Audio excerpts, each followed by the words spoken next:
Chapter 754. Su Hui said angrily, "Zhang Tong, what nonsense are you talking about?"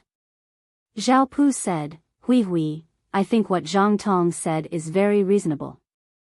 There are really many liars in society now. You'd better be careful. Don't be cheated by others. Jin Haiyang also said, I also think so. Isn't this kind of clothes without any marks just 3 golden stars? I can print a lot of them for hundreds of yuan. Su Jejia said with a cold face, what do you mean? Could it be that I misjudged him? Zhang Tong said, Jejia, you're just a designer, not an appraiser. It's normal for you to make a mistake. In fact, the 3 of them knew very well that this set of clothes was real, but it would make them lose face. Now they could only try their best to say that it was fake. Su Jejia was about to say something when her cell phone rang. She took it out and saw that it was a call from the company's administrative department. Although she hadn't answered the phone yet, she seemed to have guessed something and pressed the speakerphone button excitedly. Jejia, the boss just called and said that he would directly promote you to a 2-star designer. Congratulations. Submit all your materials to our administrative department tomorrow morning and we'll handle the relevant procedures for you immediately. Silence. The entire private room was so silent that one could hear the sound of breathing. Everyone looked at Zhang Tong and the others with eyes full of ridicule. After expressing her gratitude, Su Jejia hung up the phone and looked back at the 3 people who were dumbfounded. What else do you have to say this time? Zhang Tong reacted very quickly. He quickly put on a fake smile and said, it's a class reunion. It's rare for us to get together, so I made a little joke to liven up the atmosphere. Since they're already here, I'll ask the kitchen to serve the dishes now. The dishes were served very quickly in Taotai restaurant. A few minutes later, the table was filled with delicious food that looked, smelled, and tasted good. In the general manager's office of the hotel, Li Xiuquan was sitting behind his desk, smoking and watching the big screen in front of him. As the general manager of the hotel, he was a very shrewd person. He knew what to do and what not to do, and how to make the boss more satisfied. Usually, he had a little trick at work, which was to keep an eye on the video surveillance during peak hours. Once there were distinguished guests, he would immediately serve them well.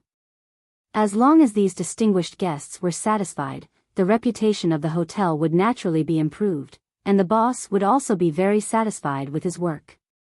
Especially with the change of a new boss recently, he had not figured out the boss's temperament, so he was even more careful when working. He was staring at the monitor when a man and a woman suddenly appeared on the big screen. When he saw the man's face clearly, he was so shocked that the cigarette in his hand fell to the ground, almost burning his pants. Boss? In order to make sure that he was not mistaken, he quickly paused and zoomed in.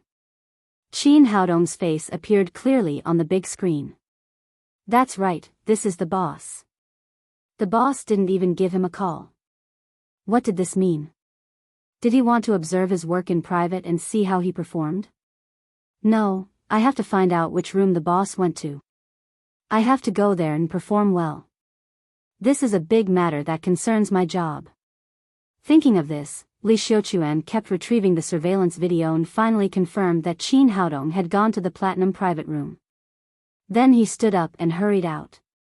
In the private room, Zhang Tong adjusted his mood. He had to get back the face that he had just lost. He reached out to grab a bottle of red wine, opened it and said, Students, it's rare for us to get together, so I specially booked this kind of red wine from a French winery from the hotel. This is an authentic Bordeaux red wine, which costs 30,000 yuan a bottle. Today, don't have any psychological burden. Just drink as much as you want. It's on me. Don't compete with me to pay the bill. After pouring a glass of wine for everyone, he began to show off and said, Students, it's really not easy to book a private room in the Taotai Hotel today. If it weren't for the fact that I'm a buddy of the hotel manager, it would have been impossible. Jin Haiyang followed and said, I know that very well. The Taotai Hotel is the most popular hotel in the capital. Those who come here to eat are either rich or noble. Ordinary people can't book a room at all. Last time, a client wanted to invite me to dinner. He made a reservation here a week in advance, but he didn't even get a private room. In the end, he could only book a table. It can be seen that you really have a lot of influence here, brother. Zhang Tong glanced at Qin Haodong and Su Hui and said proudly, "Of course, Manager Li of the hotel and I are sworn brothers. If I call him, he will come over immediately to toast us." Su Jejia said, "Really? Our company has also had a dinner here, but we've never seen what the general manager looks like. Why don't you call him over and let us all have a look?" "Well, no problem. I'll call him now." Zhang Tong was just bragging. In fact, he just knew Li Xiuquan, and their relationship was not as good as he said. But now that Su Jejia was serious, he couldn't lose face in public. He could only bite the bullet and take out his mobile phone. He walked to a corner and dialed Li Xiuquan's number. "Manager Li? I'm Zhang Tong. I'm having a meal in your hotel. Do you have time to come over and have a drink with us?" Li Xiuquan had just come out of his office. He was in a hurry to see his big boss, so he had no time to pay attention to a nobody like Zhang Tong. But as the general manager of the hotel, he was very tactful. He said, "Oh, Brother Zhang, I'm really sorry. I have something to do outside. When I go back later, I'll definitely come to your place for a drink." After that, he hung up the phone directly and walked straight to the private room where Qin Haodong was. Zhang Tong hung up the phone and returned to the table. Su Jejia asked, "How was it? When will Manager Li come over?" Zhang Tong smiled embarrassedly and said, "Unfortunately, Manager Li just went out, but he said he would come back as soon as possible." Speaking of this, his expression suddenly froze. He saw that there were already 3 empty wine bottles in front of Qin Haodong. In order to keep up appearances, he asked for 5 bottles of this kind of red wine in total. He thought that Qin Haodong would not be able to drink it, so he would return the rest.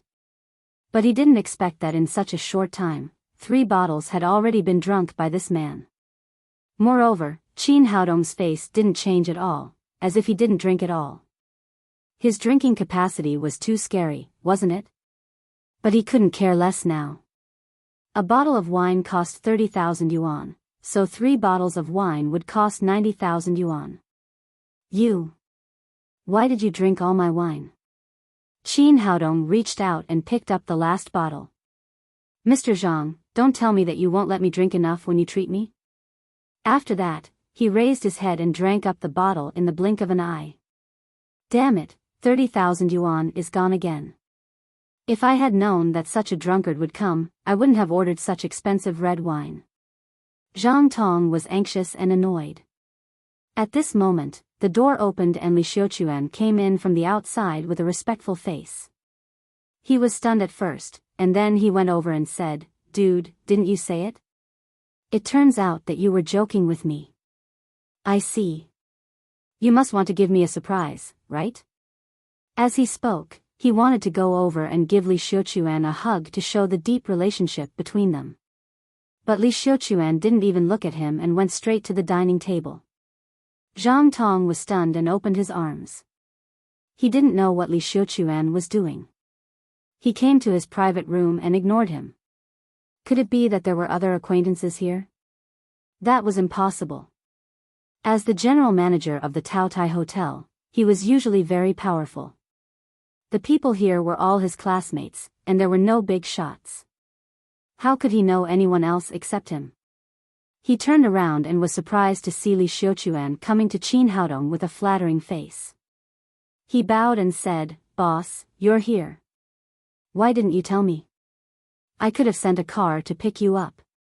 How can this kind of ordinary platinum private room match up to your status? The best supreme diamond private room in our hotel has been reserved for you. If you need it, I'll ask someone to open it now." Qin Haodong originally wanted to keep a low profile, but Li Xiuquan took the initiative to come to him. He didn't say anything and said, "Forget it, let's stay here. The room is a little smaller, and it will be more lively for everyone." Dumbfounded, All the people in the private room were in this state and they were all dumbfounded. Just now, Zhang Tong had bragged for a long time about how high the Taotai restaurant was.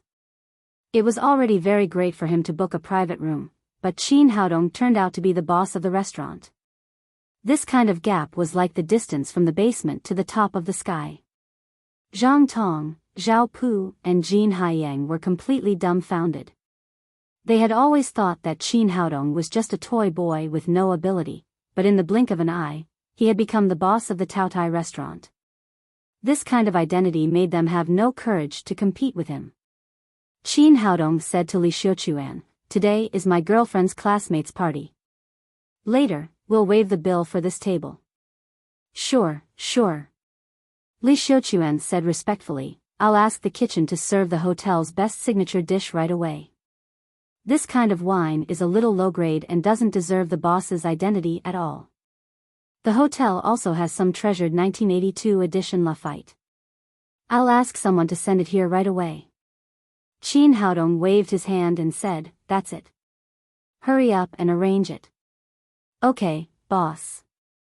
If you need anything else, just let me know." After saying that, Li Xiuquan turned around and left the private room. He didn't look at Zhang Tong from beginning to end. Everyone could see that the general manager of the hotel didn't go out at all. It was just that Zhang Tong couldn't curry favor with him, and they were not sworn brothers as he said.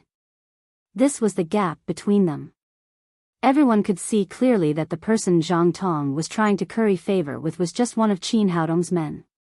The French red wine he had just shown off was not good enough in Qin Haodong's eyes, but now it was replaced by 1982 Lafite. He said that he would pay for this table of dinner, but Qin Haodong just said that it was all free. Zhang Tong stood there with a pale face. He was so regretful now. If he had known that this toy boy was the boss of the Taotai restaurant, he would not have set the venue of the party here. But at this time, everyone's attention was on Qin Haodong, and no one looked at him at all. A female classmate next to Su Hui said with a face full of infatuation, Hui, you're so lucky. Your boyfriend is handsome and rich. If only my future boyfriend is 1/10 as good as Mr. Qin." Su Jiejia said enviously, Hui, no wonder Mr. Qin is a friend of our boss. It turns out that he is such a person. Su Hui took Qin Haodong's arm and said with a happy face, "You're right. It's my luck to find Haodong." At this time, waiters came in one after another, replaced all the dishes on the table, and then brought up 6 bottles of 1982 Lafite. Seeing this situation, Zhang Tong's expression became more and more embarrassed. Compared with Qin Haodong, he was too inferior. Add updates for readers with monthly tickets. Only the monthly tickets of Zongheng are valid. Chapter 755. After all the dishes and wine were served, the party officially began. Everyone began to eat and drink. This dish is delicious. It deserves to be the signature dish here. It tastes so good, this wine is also good. It's worthy of being a 1982 Lafite. It tastes much better than the wine just now, it's all thanks to Su Hui. Otherwise, we wouldn't be able to eat such good dishes and drink such good wine. Listening to the discussions around him, Zhang Tong couldn't bear to eat anymore. He put down his chopsticks and looked at Zhao Pu and Jin Haiyang bitterly. Originally, he wanted to humiliate Qin Haodong, destroy his impression in Su Hui's heart, and then create a chance for himself to pursue her. Unexpectedly, he failed to humiliate Qin Haodong. On the contrary, he was humiliated by Qin Haodong. Now, he had used up all his trump cards and completely lost the hope of pursuing Su Hui. He could only hope that these two people could save him some face. Zhao Pu also saw the situation in front of him clearly. It was impossible to compete with the rich. Qin Haodong was the boss of this hotel. How could he compete with him? It seemed that he could only change his method and suppress this toy boy. He cleared his throat and said, "Students, I've prepared gifts for you all. Ouyang Shanshan's autographed photos are one for each of you." He knew very well that his classmates liked Ouyang Shanshan very much. Her autographed photos were more useful than anything else. He had prepared these photos a long time ago.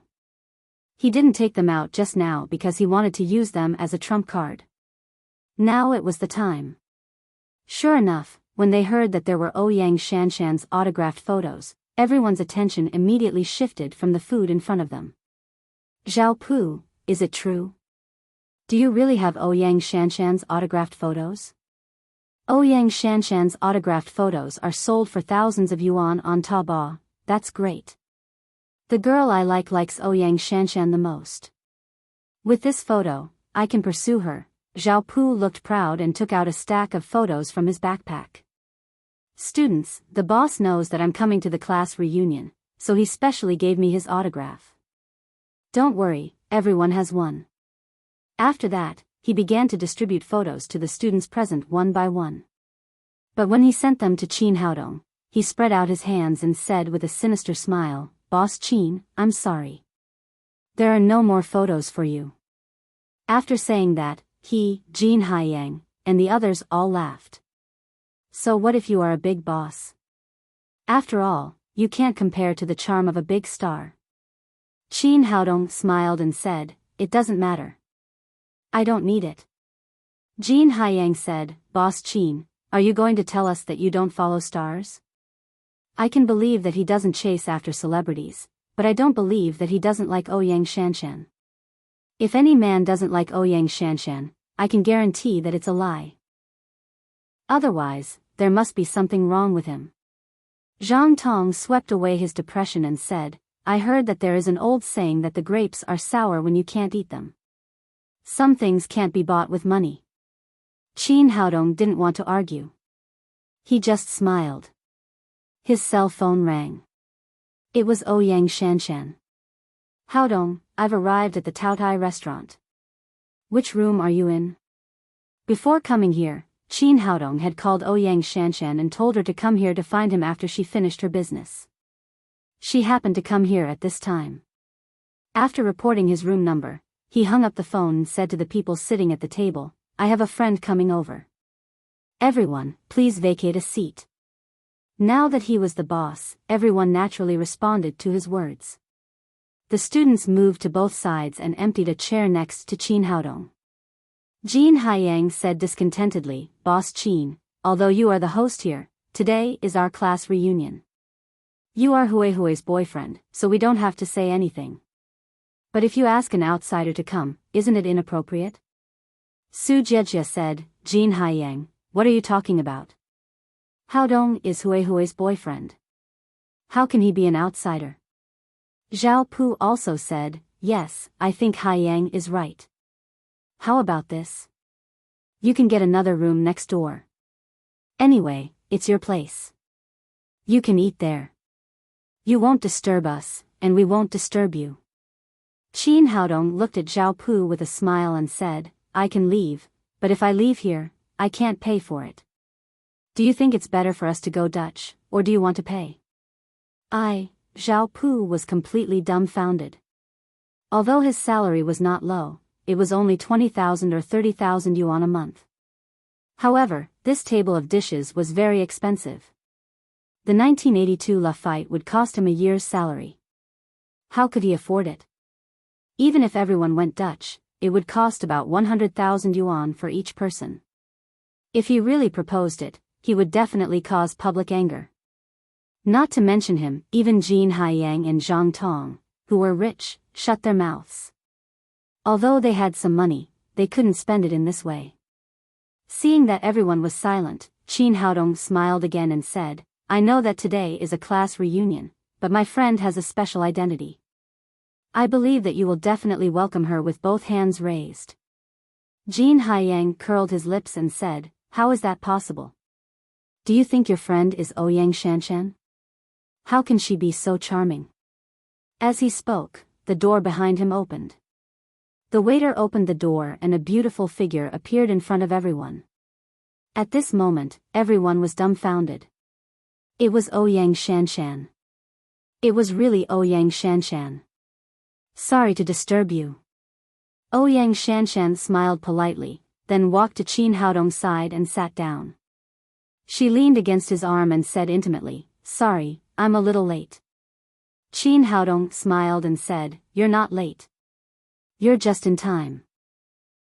At this time, the shocked students all came back to their senses. With a loud bang, they immediately surrounded them. The autographed photos that Zhao Pu had just taken out were thrown aside. Ouyang Shanshan was right in front of them, so no one cared about the autographed photos. "Shanshan, can you take a picture with me? Shanshan, can you record a short video with me? Superstar, please sign your name on my clothes." Everyone gathered around Ouyang Shanshan, jumping for joy. One after another, they put forward their own requests. The scene was chaotic. Qin Haodong stood up and said, "Don't worry, everyone. Shanshan is not in a hurry to leave. If you have any requests, you can put forward them. You can even take photos with me, but you have to do it one by one." Hearing what he said, the students immediately calmed down and lined up to take photos with Ouyang Shanshan. Zhang Tong, Zhao Pu, and Jin Haiyang looked at each other, and their eyes were full of shock. They couldn't figure out who this gigolo was and why he had such a good relationship with Ouyang Shanshan, the big star. As for Zhao Pu, it was not as simple as being shocked. Ouyang Shanshan was his big boss, and she held his rice bowl in her hand. It seemed that as long as Qin Haodong said something, his rice bowl would be ruined. He regretted it. If he had known this would happen, he would not have provoked Qin Haodong. He should have flattered him more. Now he could only hope that Qin Haodong would forgive him and not care about his impoliteness just now. After a while, everyone returned to their seats with satisfaction after they had their photos taken. When the crowd dispersed, Zhao Pu came to Ouyang Shanshan's side tremblingly and said in a low voice, "Hello, boss." "Zhao Pu, you're here too." Ouyang Shanshan was stunned at first, and then said, "You're wrong. I'm just the general manager in charge of management. Haodong is the boss of Dongxing Film and Television Company. Come and say hello to the boss." Hearing this news, Zhao Pu's legs went soft. It turned out that he had been provoking his own parents. He really didn't know if Qin Haodong would ask him to leave with his luggage. "Boss, I'm sorry. Just now, he was so scared that he couldn't even say a complete sentence. Qin Haodong waved his hand. He didn't want to argue with such a small figure. He said, "Go back and work hard in the future." "Got it, boss." "Thank you, boss." It was not easy for Zhao Pu to find this job. Seeing that Qin Haodong didn't argue with him, he was overjoyed and almost shed tears of gratitude. After this episode, everyone continued to sit down and eat. After seeing Qin Haodong's identity, Zhang Tong completely lost the courage to fight back. He sat aside silently and didn't say anything. But Jin Haiyang still felt a little unconvinced. He hadn't played his advantage yet. After a while, seeing that everyone was almost finished, he said, "Students, it's rare for us to get together, so I didn't prepare any gifts for you. Well, I'll take you to the Heaven-Earth Trading Building to shop. As long as you want something, I promise you a 20% discount." After he finished speaking, Su Jiejia immediately stood up and responded, "Okay, I haven't gone shopping for a long time. I'll go with you today." Su Hui said, "Jin Haiyang, you're not bragging, are you? I heard that the things in the Heaven-Earth Trading Building are never discounted." What she said was true. As the top consumer place in the capital, it was a major feature of the Heaven-Earth Trading Building that goods were never discounted. Although the things here were expensive, you never had to worry about a discount after buying them. Others can't get a discount, but I can. Jin Haiyang said proudly, "To tell you the truth, the manager of the clothing department of the Heaven-Earth Trading Building is my second uncle. As long as I can find him, I can get a discount."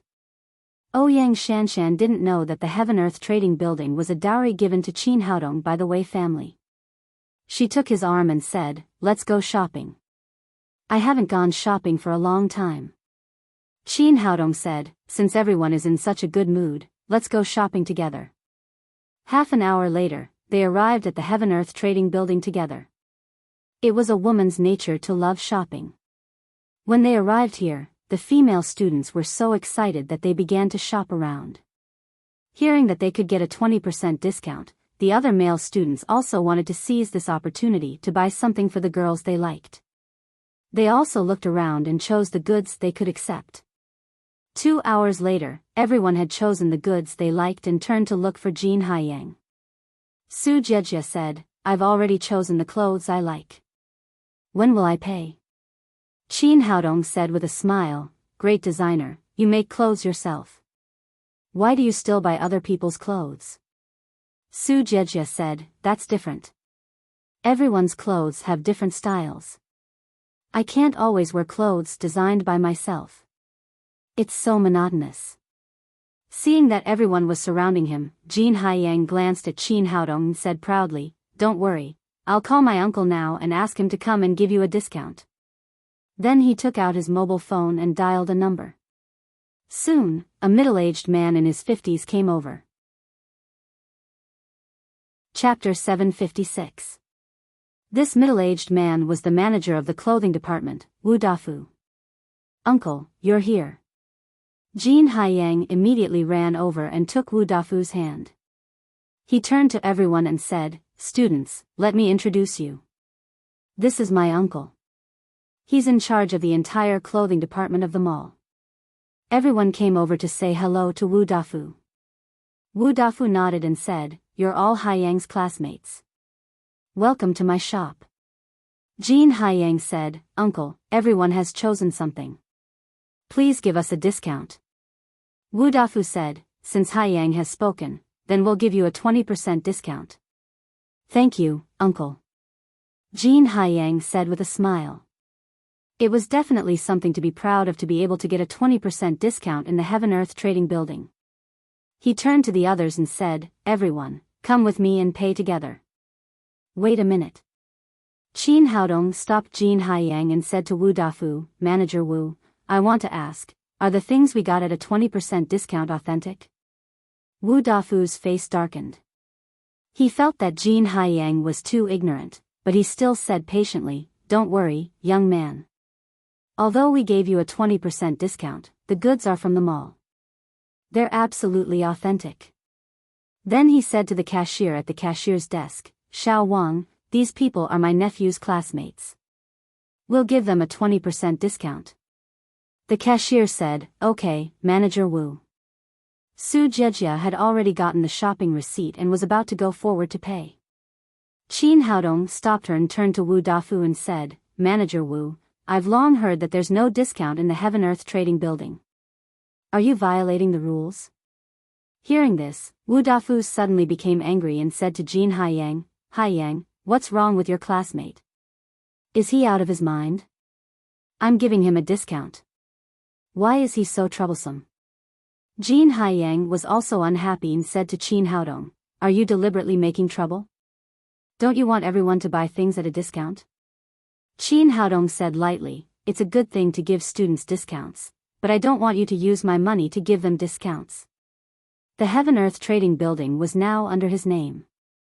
Wu Dafu and Jin Haiyang's behavior was no different from stealing his money. In other words, they were using his money to do favors. However, Jin Haiyang didn't know this. After hearing this, he immediately laughed and said, "Is there something wrong with your head? I'll return your money. What does this shopping mall have to do with you? Don't tell me this is also your property." Qin Haodong said, "You're right. This is my property." Jin Haiyang said, "You're bragging, right? Do you know how much this Heaven and Earth Trading Building is worth? It's still your property. Dream on." Qin Haodong ignored him and turned to Wu Dafu and said, "To put it mildly, what you're doing is against the rules of the mall. To put it more seriously, it's illegal. Don't you know that?" Wu Dafu was completely furious this time. He roared at Jin Haiyang, "Is your classmate crazy? Why are you bringing everyone to me?" Jin Haiyang said, "Uncle, he's not my classmate. You can do whatever you want with him. You don't have to care about me." Hearing that he was not Jin Haiyang's classmate, Wu Dafu immediately waved to several security guards. He pointed at Qin Haodong and shouted, "This guy is here to make trouble. Throw him out." Several security guards stepped forward and were about to take action. At this time, someone next to them shouted, "Stop." Everyone looked in the direction of the voice and saw a short and fat middle-aged man running over. It was Sun Rong, the general manager of the Heaven-Earth Trading Building. Wu Dafu's face was originally full of anger, but when he saw Sun Rong, his expression immediately changed and he greeted him with a flattering face. "Manager Sun, what brings you here?" Generally speaking, Sun Rong was in charge of the entire Heaven-Earth Trading Building. He was busy with business and rarely came to his clothing department. However, Sun Rong didn't even look at him. He scolded the security guards, "Are you all F***ing crazy? How dare you attack the boss?" He was originally scolding the security guards, but his words were like divine thunder in Wu Dafu's ears, which almost scared him out of his wits. Recently, he heard that the boss of the Heaven-Earth Trading Building had been changed, but he didn't expect that it was this young man in front of him. Thinking of what he had just done, his legs became weak and he almost wet his pants. Jin Haiyang was also completely stunned. He had just laughed at Qin Haodong, but he didn't expect that he was really the boss here. He was the boss of the Taotai Hotel and the Dongxing Entertainment Company. He didn't expect that he was also the boss of this place. Su Jiejia and the others were extremely shocked. They didn't know who Su Hui's boyfriend was. Was he a member of a big family? How could he be so rich?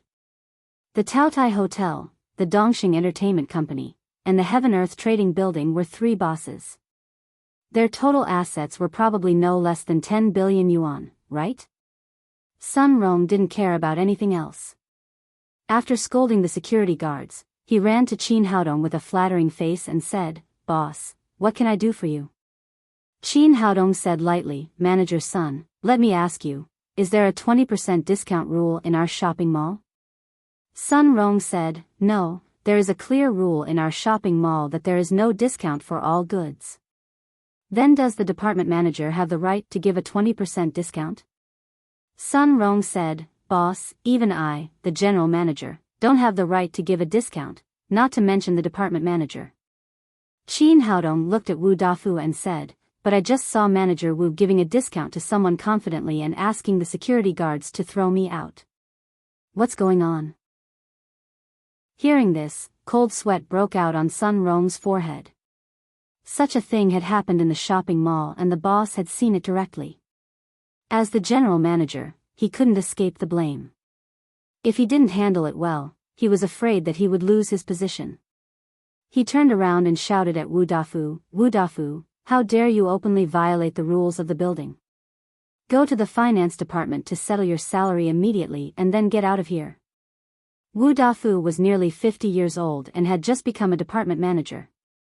If he was fired, it would be difficult for him to find another job at his age. He knew what the problem was. He hurriedly came to Qin Haodong and knelt on the ground. "Boss, please, I was wrong this time. Please give me another chance. I won't dare to do it again in the future. As the saying goes, a pitiful person must be hateful." Qin Haodong had no pity for such a person and waved his hand at Sun Rong. Sun Rong immediately shouted to the security guard next to him, "Hurry up and take him away. Don't affect the boss's mood." Seeing that his uncle had been influenced by him and had lost his job, Jin Haiyang said angrily to Qin Haodong, "Qin, my uncle has knelt down to you. Aren't you going too far? As my employee, Wu Dafu used my money to do favors in private. Is it too much for me to fire him?" Qin Haodong smiled coldly, "Since you say I'm going too far, then I'll go too far." He said to Sun Rong, "Immediately inform the Economic Investigation Department of the Public Security Bureau to check the accounts of the clothing department. I heard that the supplier in front of him was Manager Wu's nephew. They were an uncle and a nephew. One was the supplier and the other was the buyer. Even a fool would not believe that there was nothing fishy going on between them. Once financial problems are found, immediately transfer them to the public security organ and deal with them impartially. There will be no tolerance.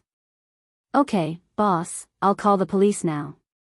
In order to get rid of his management responsibility, Sun Rong was extremely active. He immediately took out his mobile phone and called the police. This time, Jin Haiyang was completely dumbfounded and wanted to slap himself.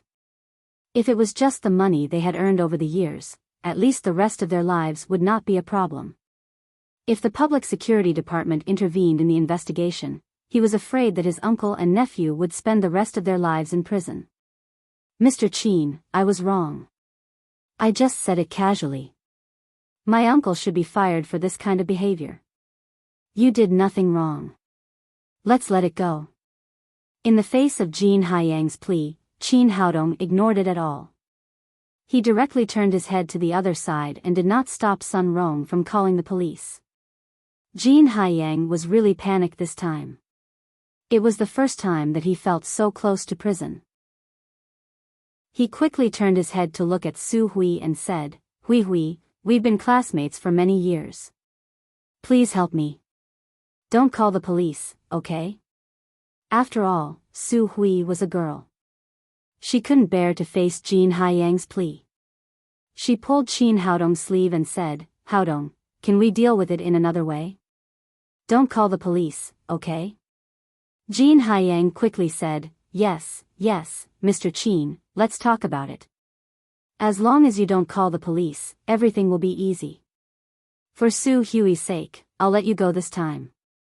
Qin Haodong said to Sun Rong, don't call the police for the time being. Let the company's internal finance department audit the accounts of the clothing department. The deficit must be made up by Jin Haiyang and Wu Dafu. Call the police immediately if there is a penny missing. Jin Haiyang's face was pale. Over the years, he and Wu Dafu had obtained a large amount of money from the Heaven-Earth trading building by making false accounts. This was not a small amount of money. It would definitely cost him his life to pay it back. However, compared with the rest of his life in prison, paying it back was the best choice. Mr. Qin, don't worry.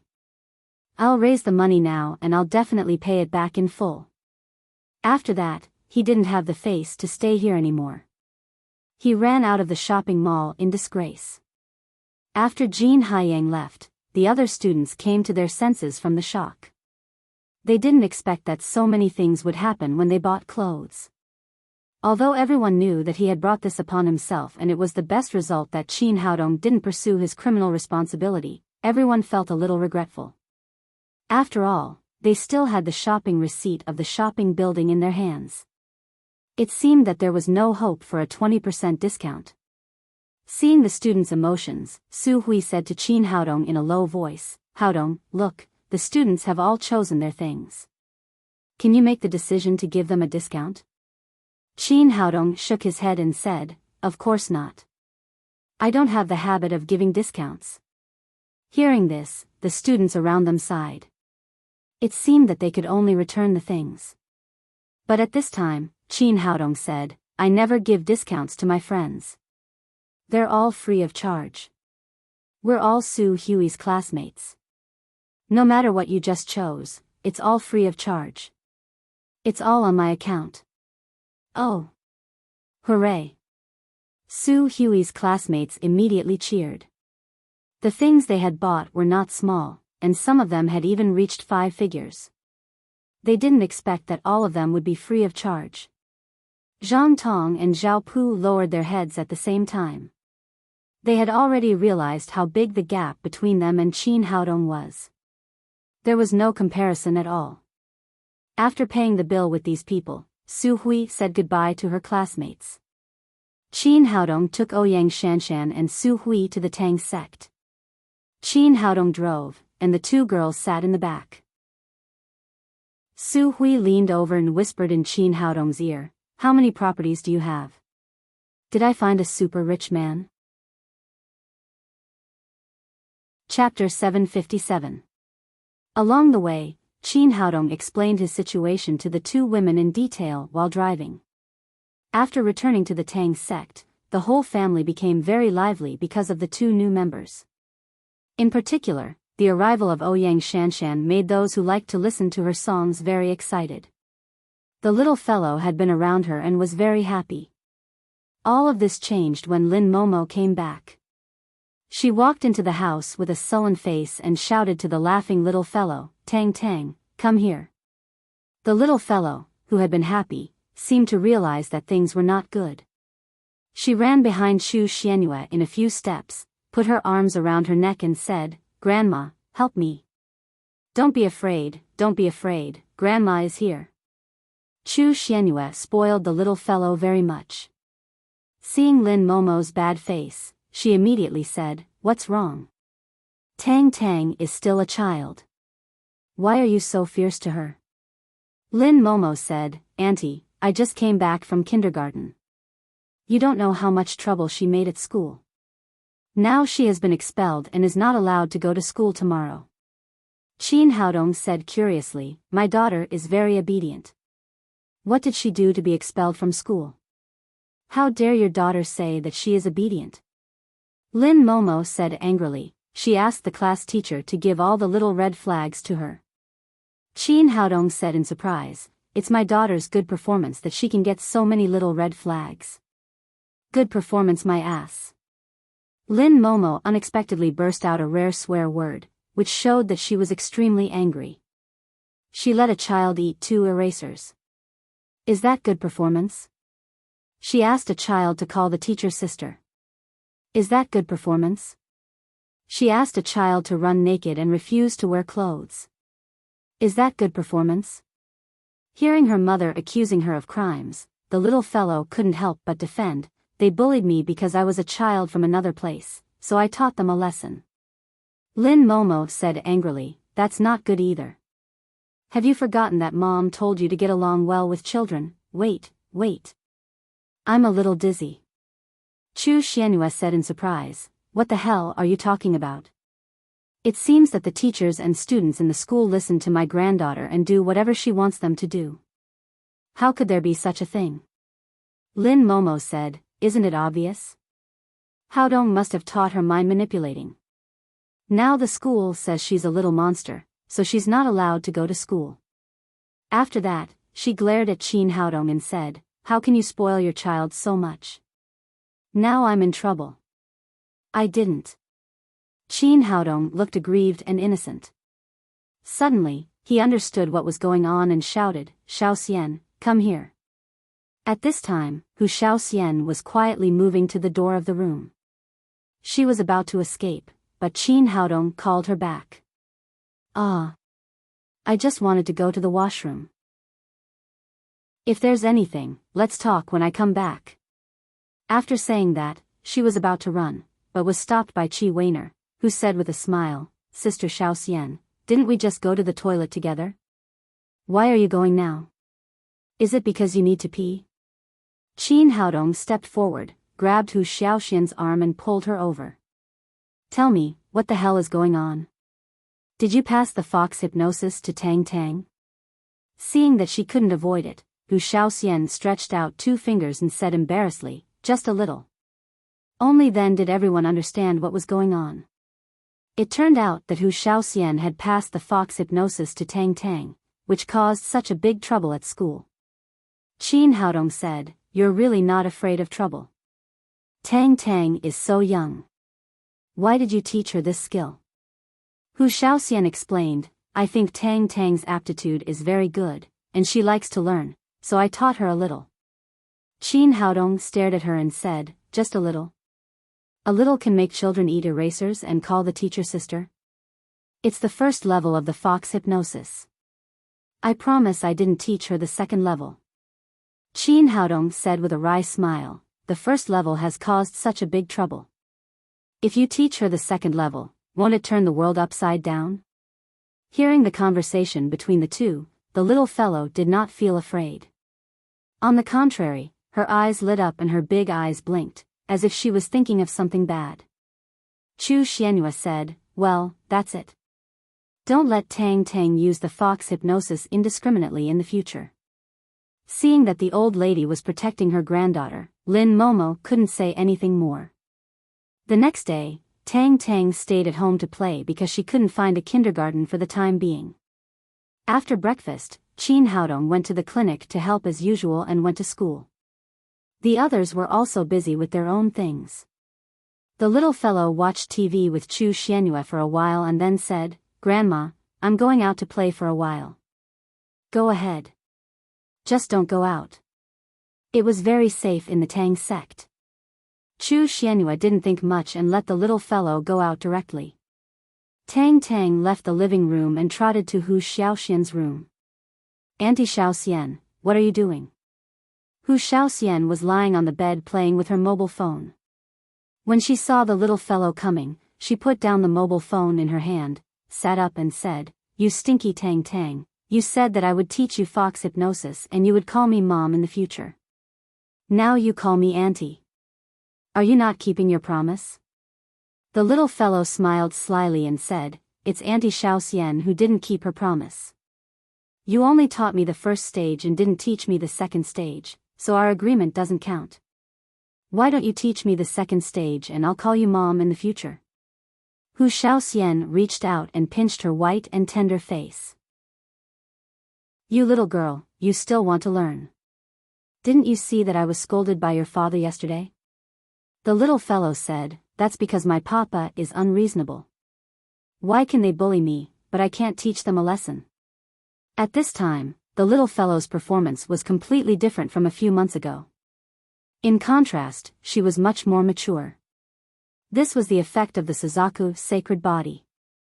Whether it was psychological development or physical development, Tang Tang was several times faster than children of the same age. Now she had the IQ of a 6 or 7-year-old child. "Anyway, you've made a big mistake this time. Auntie Xiaoxian, I know I'm wrong," the little fellow said and threw herself into Hu Xiaoxian's arms. She reached out and hugged her neck. She kissed her on the cheek and said, "Tell me what's the difference between the second stage and the first stage of mental cultivation method?" Hu Xiaoxian held the little fellow in her arms and said, "The first stage of fox hypnosis requires the use of eyes, expressions, body movements and language to control the thoughts of others. But when it comes to the second stage, it's not necessary. You can directly control others through spiritual force." The little fellow blinked her big eyes and said, "Does that mean that as long as I practice the second stage of mental cultivation method, the teachers won't find out that I did it?" Hu Xiaoxian said, "You still want to learn. I won't teach you, you troublemaker. Auntie Xiaoxian, leave it to me. I promise I'll call you mom when I see you in the future." Hu Xiaoxian shook her head and said, "That won't do. If I teach you, your father will eat me. Auntie Xiaoxian, I promise you that I won't use it indiscriminately after I learn it, unless someone bullies me." "That won't do, Auntie Xiaoxian. If you don't teach me the second stage of mental cultivation method, I promise that when you and Dad have a little brother in the future, I will bully him." You little elf, how dare you threaten Auntie Xiaoxian?" The two of them talked for a long time. Finally, Hu Xiaoxian had no choice but to say, "I can teach you the second stage of mental cultivation method, but you must ensure that I can't use it indiscriminately on others, and you can't let your father know." The little fellow raised her white and tender little hand and said, "If Dad knows, I'll have no candy to eat in the future." "Well, I'll teach you the second stage of mental cultivation method now, but you have to practice it slowly. You definitely can't master it in a short time." The reason why Hu Xiaoxian agreed to teach her the second stage of fox hypnosis was that she liked the little fellow and had no choice. On the other hand, the second stage of mental cultivation method was extremely demanding on people's spiritual force. Even she could only practice the second stage after reaching the supreme power realm. In her opinion, even if she taught Tang Tang the mental cultivation method, the little fellow would not be able to master it in a short time. When her mind was more mature, even if she mastered it, she would not use it indiscriminately. But what she didn't know was that the Eyes of Phoenix that Tang Tang practiced was originally a magic skill of a Yuan sect, which had a significant effect on improving people's spiritual force. The reason was very simple. If there was no strong spiritual force, how could she control the flame? Therefore, Although the little fellow's cultivation was not very high, her spiritual force was extremely strong. At least, she did not belong to the ordinary supreme power realm. Tang Tang was indeed very talented in learning fox hypnosis, and soon she completely mastered the second stage of mental cultivation method. Xiaoxian's mother, I'm going to play with Damao and Ermao. The little fellow ran out of the room happily, but she did not go to find Damao and Ermao. Instead, she was eager to find someone to test her second stage of fox hypnosis. She ran to the door and said to Zhang Tinu, Uncle Tinu, can you let me go out to play for a while? While speaking, the little fellow directly used fox hypnosis, and an invisible spiritual force went straight to Zhang Tinu's brain palace. Zhang Tinu felt dizzy for a while, but after all, he was a supreme power realm master. At present, he was not under Tang Tang's control, so he quickly recovered.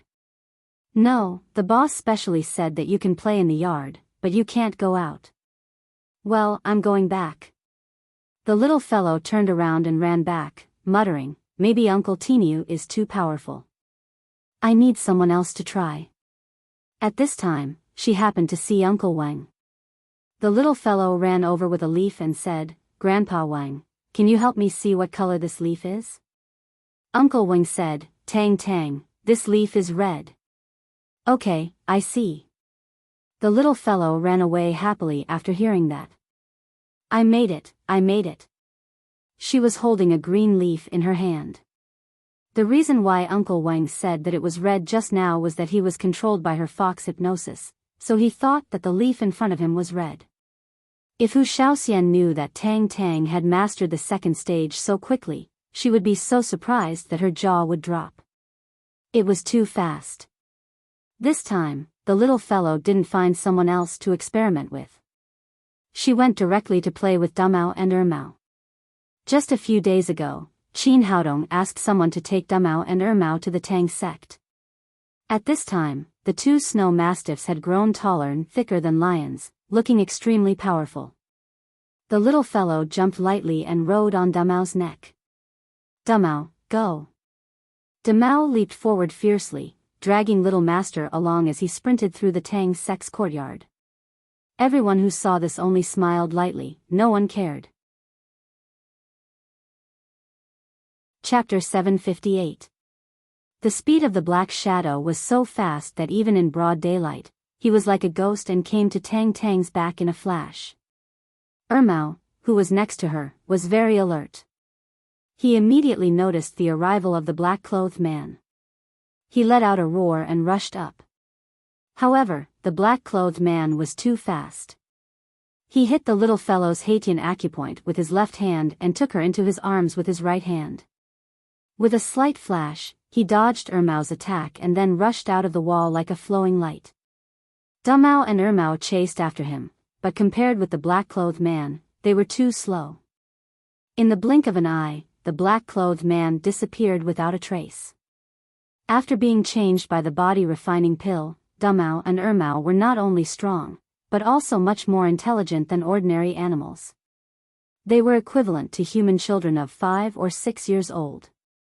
Seeing that their little master had been taken away, they rushed into the villa building of the Tang sect like crazy. Everyone in the Tang sect was shocked. Although these two big guys looked fierce, they were actually very docile. No one knew what happened to them today. They suddenly went crazy. Damao and Ermao rushed into the building and ran all the way to the living room. Damao opened his mouth and bit Chu Xuanyue's dress, pulling it frantically to the door. Chu Xuanyue was shocked and slapped Damao's head away. But at this time, Ermao rushed up again, still biting her dress and dragging it out. The Nailan sisters were accompanying them. After seeing the state of Damao and Ermao, Nailan Wushuang said in surprise, "These two dogs are usually very psychic. What's wrong with them today?" Nailan Wuxia said, "I think they have something to do and want us to go out." Hearing her words, Damao and Ermao nodded, which was rare, to show that she was right. Then they roared wildly, looking extremely anxious. Chu Xianyue also realized that something was wrong and said, "Something must have happened. Let's go and have a look." The three of them followed Damao and Ermao out of the building. Damao took them to the place where Tang Tang had just been taken away, and then began to roar outside. Nalan Wushuang said, "What do they mean?" Nalan Wuxia said, "It seems that they want to tell us something, but they can't say it."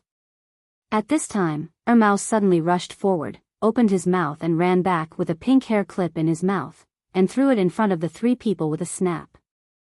Chu Xianyue picked up the hair clip, looked at it and said, "This is Tang Tang's hair clip." Nalan Wushuang's expression suddenly changed. "Oh no, maybe something happened to Tang Tang?" After listening to her, the two snow mastiffs began to nod frantically again, and then they anxiously circled in the same place. Tang Tang is in trouble? But this is the Tang sect. How is that possible? Hearing this news, Chu Xianyue was also anxious. She immediately gathered people and began to look for Tang Tang in the Tang sect. Hearing the news that Tang Tang was missing, Hu Shaoxian, Feng Wu, Wei Yanran, and others rushed out of the building. These people were all masters. A few minutes later, they searched every corner of the Tang sect, but Tang Tang was nowhere to be found. Hu Shaoxian said anxiously, "Tang Tang was in my room just now. Why is she gone? Tang Tang has been taken away." Chu Xianyue was furious because she could not find the little fellow. Someone had run into the Tang sect and taken away her granddaughter.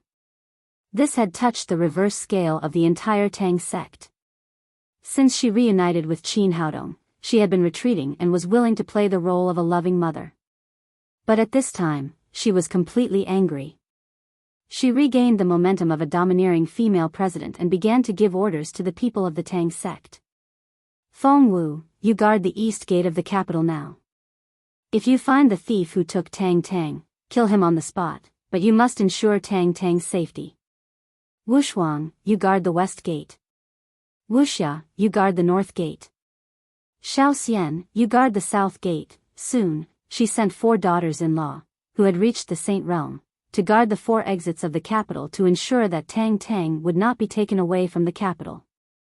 Feng Wu and the others answered and rose into the air.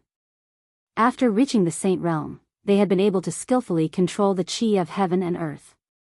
They summoned a mist to wrap their bodies and then rushed to the 4 directions of the capital. Chu Xianyue then said to Ma Wenjue, "Send an emergency signal now and summon all the people of the Tang sect back." It was daytime and many people of the Tang sect were working outside. They had to be summoned back immediately. Ma Wenjue agreed and released the signal flare that the Tang sect had entered a state of emergency. This kind of signal flare was specially developed by Qin Haodong and could not be used unless there was an emergency.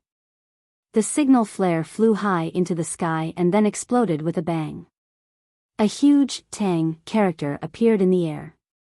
With 3 crisp sounds, all 3 signal flare exploded in the sky, indicating that the Tang sect had entered a very urgent state. Lin Momo was preparing for the entry of the spirit stone jewelry into the capital. When she saw the emergency signal, she knew that something big had happened at home. She immediately put down all her work and rushed back to the Tang sect. Yan Feifei had originally returned to the Yan family to visit Yan Fengwu. When she saw the signal, she instantly disappeared and rushed back to the Tang sect. The others did the same. When they saw the emergency signal, no matter what they were doing, they rushed back to the Tang sect without hesitation. "Tang Tang has been taken away. We must take action immediately." Chu Xianyue glanced at the people who had rushed back and said to Yan Feifei, "Feifei, you are responsible for controlling the airport. Don't let anyone take Tang Tang away." Yan Feifei agreed and immediately rushed to the airport with her people. Then, the others were also sent out one by one. Chu Xianyue was completely determined. Even if she had to turn the entire capital upside down, she would find her granddaughter. Nalan Wushuang, Nalan Wuxia, Feng Wu, and Hu Shaoxian were stationed in 4 directions of the capital. They stepped in the air. In order to prevent ordinary people from panicking, they all pulled out a mist to cover their bodies. However, the powerful momentum could not be concealed. Ordinary people could not feel it, but the martial artists could clearly feel it and knew that there was a super strong person guarding here. Although they did not cultivate a terrifying spirit like Qin Haodong, their insight was far better than ordinary people. As long as someone took Tang Tang to break through in this direction, they would immediately stop them. In the capital, Yan Feifei and Qi Wan, the two martial saints, led Lin Momo, Wei Yanran, Han Jieyu, Zhao Qingguo, and the others to carry out a strict search. For a moment, the people of the Tang sect were like a big net that covered the sky and the earth, covering the entire capital. In this way, all the upper-class families in the capital were shocked. For saints were guarding the four directions of the capital.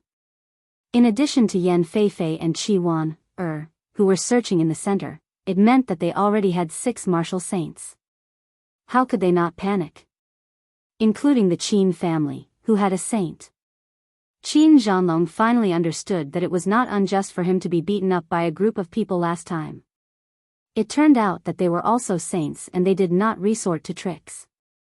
Only the Tang sect could do this.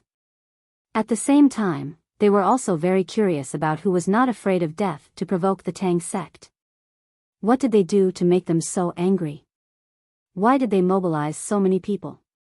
At a civil airport 100 miles away from the capital, the man in black, who was holding Tang Tang in his arms, looked back and could not help but feel a lingering fear.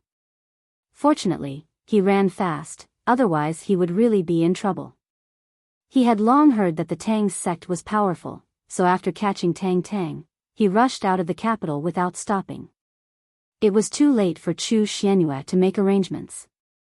He turned around and said to another middle-aged man in a suit next to him, "Miura-san, are you ready? We must leave immediately." "Master Chiba, everything is ready. As long as you give the order, we can fly back to the capital immediately." "Hurry up. Huaxia is too dangerous. We can't stay here any longer." The strength shown by the Tang sect was too strong. It was 10 times stronger than what he had known before. Even though the man in black had reached the 9th level of the Supreme Power Realm, he did not dare to fight them head-on. He immediately took Tang Tang and the middle-aged man to a civil plane. After a while, they rose into the air and flew east. Qin Haodong had a class this morning. As soon as the class was over, he heard a student by the window shouting, "Look, what beautiful fireworks." He glanced out of the window and his expression suddenly changed when he saw the huge Tang character. If there was no emergency, they would never use this kind of signal. "Teacher, look, the fireworks are really beautiful and they fly so high." A female student turned around and called Qin Haodong, only to find that the podium was empty and the teacher was nowhere to be seen. Qin Haodong found a place where there was no one, stepped on the Xian Yuan sword and flew away. In the blink of an eye, he returned to the Tang sect. After entering the door, he saw Chu Xianyue and asked hurriedly, "Mom, what happened?" "Son, you're back." After seeing Qin Haodong, Chu Xianyue, who was tense, immediately relaxed. She sobbed and said, "Was Tang Tang stolen?" "What? Tang Tang was stolen? When did it happen?" Chu Xianyue told him about the process of Tang Tang's disappearance. Qin Haodong's face immediately became extremely serious. He was very clear about the defensive strength of the Tang sect. The person who could steal Tang Tang here was definitely a master, at least at the 9th level of the Supreme Power Realm. However, he did not panic like Chu Xianyue. On the contrary, he comforted her, "Mom, don't worry. They must have kidnapped Tang Tang to threaten our Tang sect. Before they achieve their goal, Tang Tang is absolutely safe. Son, what should we do? We have to save Tang Tang as soon as possible. She's still so young." "Mom, don't worry.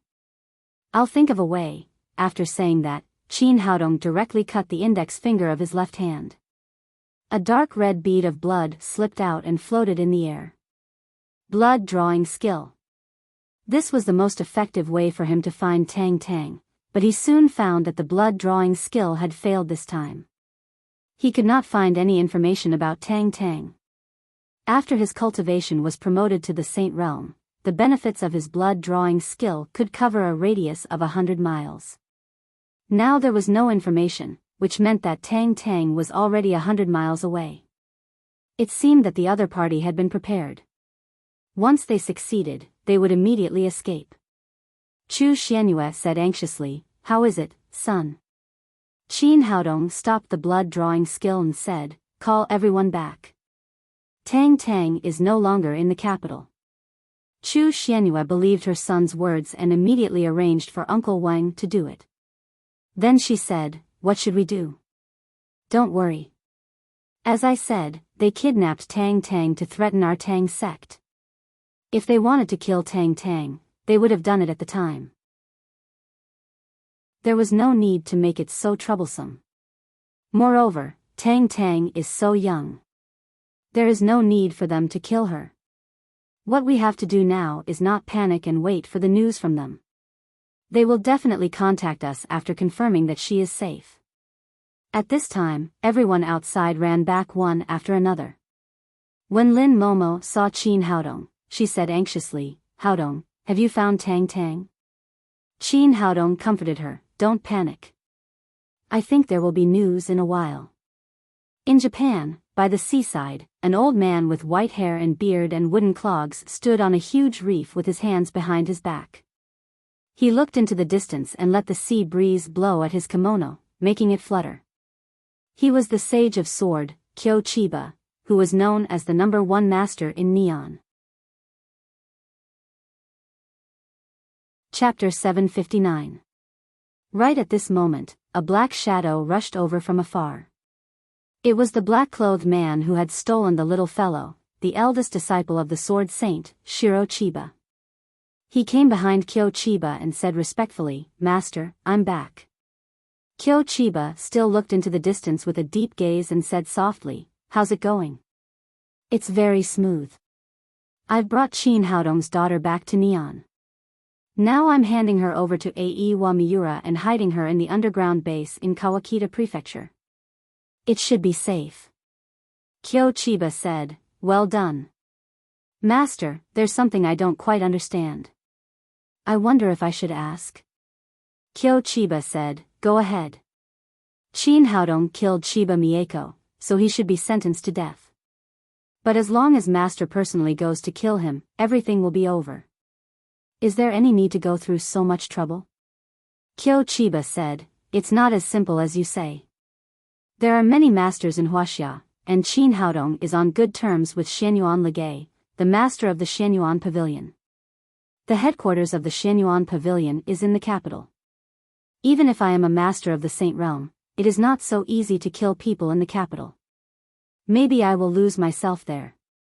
Only in our own land can we have 100% certainty." At this point, he turned around and said, "There's another reason why I'm doing this. I failed to break through to the middle stage of the Saint Realm in closed-door cultivation some time ago, and I don't have much time left. The Xianyuan Pavilion of Huaxia has always been a big problem for our country. Xianyuan Legay is a strong person at the Saint Realm. When I'm alive, the Xianyuan Pavilion can't do anything to us.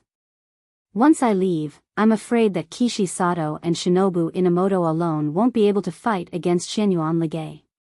So this time, I will drag Xianyuan Legay to hell with me at the risk of my life to benefit the future generations of our country." "I understand, Master." Shiro Chiba bowed respectfully and then said, "Even if we want to lure Qin Haodong and Xianyuan Legay, we have already taken Yagyu Yukaim of the Yagyu family hostage. She is Qin Haodong's woman. Why did he go all the way to catch that little girl?" Kyo Chiba said, "Remember, no matter what you do, you have to be safe. Although Yagyu Yukaim is Qin Haodong's woman, she is from Neon after all. It's normal for Qin Haodong to ignore her. Now that we have captured his daughter, we have double insurance. We don't need to be afraid that he won't come to our country." "Master is indeed far-sighted," Shiro Chiba said. "What should we do now?" Kyo Chiba looked at the setting sun. "It's almost time. Call Qin Haodong." "Understood, Master." Shiro Chiba agreed and took out a mobile phone from his pocket. In the capital, after the Tang sect received Qin Haodong's order, the members of the Tang sect who were outside rushed back one after another. Xianyuan Ligay, the pavilion master of the Xianyuan pavilion, followed them with 4 saint-level protector elders. The Tang sect had just made such a big noise that it was impossible not to alarm the Xianyuan pavilion. Knowing that something big had happened to the Tang sect, Xianyuan Ligay immediately rushed over with the elders of the Zihang Sword House. After seeing Qin Haodong, she said respectfully, "Sacred Lord, is something wrong? Do you need my help?" Qin Haodong briefly told her about Tang's disappearance and then said, "Use your Xianyuan pavilion's intelligence system to find out who the other party is and what their purpose is. I'll ask someone to check it out right now." Xianyuan Ligay agreed, but before she could take out her mobile phone, Qin Haodong's phone rang. There was a string of strange numbers on it, and it was not a Huaxia phone number.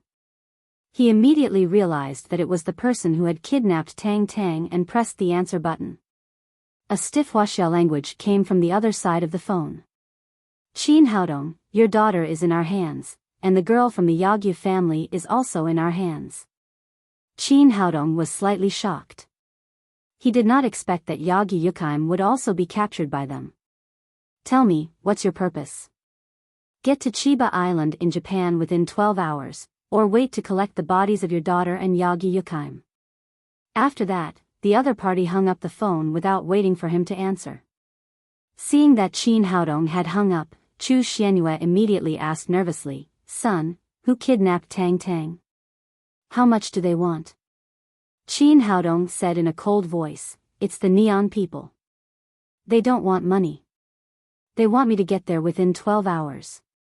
Hearing that it was the Neon people who had kidnapped Tang, Hu Shaoxian shouted angrily, "These damn Neon people, let's go and kill them now." After entering the Saint Realm, she was full of confidence when she spoke. Xianyuan Ligay was relatively calmer. She said, "Since the Neon people asked us to go there, they must have made sufficient preparations. We must be careful." A strong killing intent flashed in Qin Haodong's eyes. Tang was his reverse scale. No matter who it was, as long as they touched his daughter, they would be killed without mercy. Feng Wu said, "Let's go together. I don't believe that so many saints can't destroy that island country." Xianyuan Ligay said, "Sacred Master, Feng Wu is right. Let's go together. In the face of absolute strength, all schemes and tricks are useless." Qin Haodong said, "All those who have reached the Saint Realm will go with me. The others will stay in the Tang sect." Lin Momo hurriedly shouted, "Take me with you." Tang was her daughter, so she was naturally worried about the little fellow's safety. "Well, then you'll come with us." After that, Qin Haodong left the Tang sect with Lin Momo and the other saints and rushed to the airport. The Xianyuan pavilion had already applied for the route. They got on Qin Haodong's private plane and flew in the direction of Neon. At this time, there were a total of 12 saints on the plane, including Xianyuan Ligay, who was at the middle stage of the Saint Realm. This kind of strength was enough to make any force tremble. Kyo Chiba represented the peak of the Neon force. He had confronted Huaxia for many years, so he was very clear about the strength of the Xianyuan pavilion. This time, his time was coming, so he set up this trap and wanted to launch a desperate attack. He was a very cautious person. Just as he had said to Shiro Chiba, he pursued perfection in everything. This time, the plan was also extremely precise. But he had never imagined that Xianyuan Ligay had become a strong master at the middle stage of the Saint Realm, leaving him far behind. Most importantly, he had underestimated the strength of the Tang sect. If he knew that this plan had provoked a total of 12 saint-level experts, who knew what he would think? In a small valley on the edge of Kawakita County, Neon, there was a very secret underground military base with extremely tight defense. In a secret room, a senior officer in military uniform was staring at the little girl in front of him. His name was Koji Honda. He had been ordered by Aiwa Miura, the highest officer of the underground base, to guard Tang. Aiwa Miura had repeatedly told him that this little girl had a special identity and he had to keep an eye on her without any mistakes. He agreed very well, but he didn't take it seriously. This was a heavily guarded underground base. How could a little girl of 3 or 4 years old in front of him run away? He even thought that as an officer, he was making a big fuss over a trivial matter. It was a little too much to tie up such a lovely little girl with a rope. Tang Tang originally had the Suzaku sacred body, and her physique was far stronger than that of ordinary people. At this time, the acupoints that Shiro Chiba had pressed had been automatically opened by the genuine chi running in her body. She slowly opened her eyes and looked around. After making sure that she had left the Tang sect, she actually laughed. She had always wanted to run out, but now she had finally been taken out. Seeing Tang Tang wake up, Koji Honda was a little nervous. He was not afraid of anything else, but he was afraid that the little girl would cry. But he didn't expect that the little girl in front of him not only did not cry, but also looked very happy. Tang Tang struggled to stand up, but found that she was tied with a rope. She said to Koji Honda in front of her, "Uncle, can you help me untie the rope?" One of the important reasons why Koji Honda was chosen to guard Tang Tang here was that he knew Huaxia language. "I can't do that. I received an order to tie you up." The little fellow felt that it was too uncomfortable to be tied up with the rope. Koji Honda didn't help her untie it. Suddenly, she had an idea and directly used fox hypnosis. "Uncle, help me untie the rope." This time, Koji Honda's eyes flashed with confusion. He obediently came over to help her untie the rope. The little fellow moved her limbs and said, "Bad guy, you're sleepy. Go to sleep." "Oh." Koji Honda answered and lay on the ground. Soon, there was a snoring sound. "Hee hee, it's so fun." Instead of being afraid of being kidnapped, the little fellow was very happy. After leaving them, she could finally have fun. Moreover, Auntie Xiaoxian had said that there was no psychological burden to use fox hypnosis on bad people. She didn't have to worry that her mother would scold her, and she didn't have to worry about being expelled from school. She opened the door and ran out. She met another soldier. When the man saw Tang Tang, he was stunned at first. But before he could react, he felt an irresistible sleepiness and fell asleep on the ground. Fun. Fun. After reaching the second level of fox hypnosis, she could directly control other people's minds with her spiritual force without using words. She ran forward and saw that there was a door next to her, so she pushed it open and walked in. There were all kinds of instruments and electronic screens in the room. Jiro Ono, the commander, was busy with 7 or 8 soldiers. Because the little fellow was small, she did not attract other people's attention when she entered the door.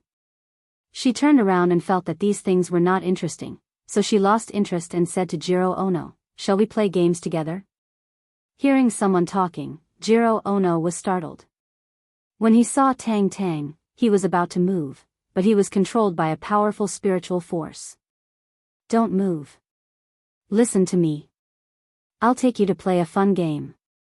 Under the control of fox hypnosis, these soldiers nodded together and were as obedient as they could be. "Now I'm a teacher, and you're my students. I'll teach you, okay?"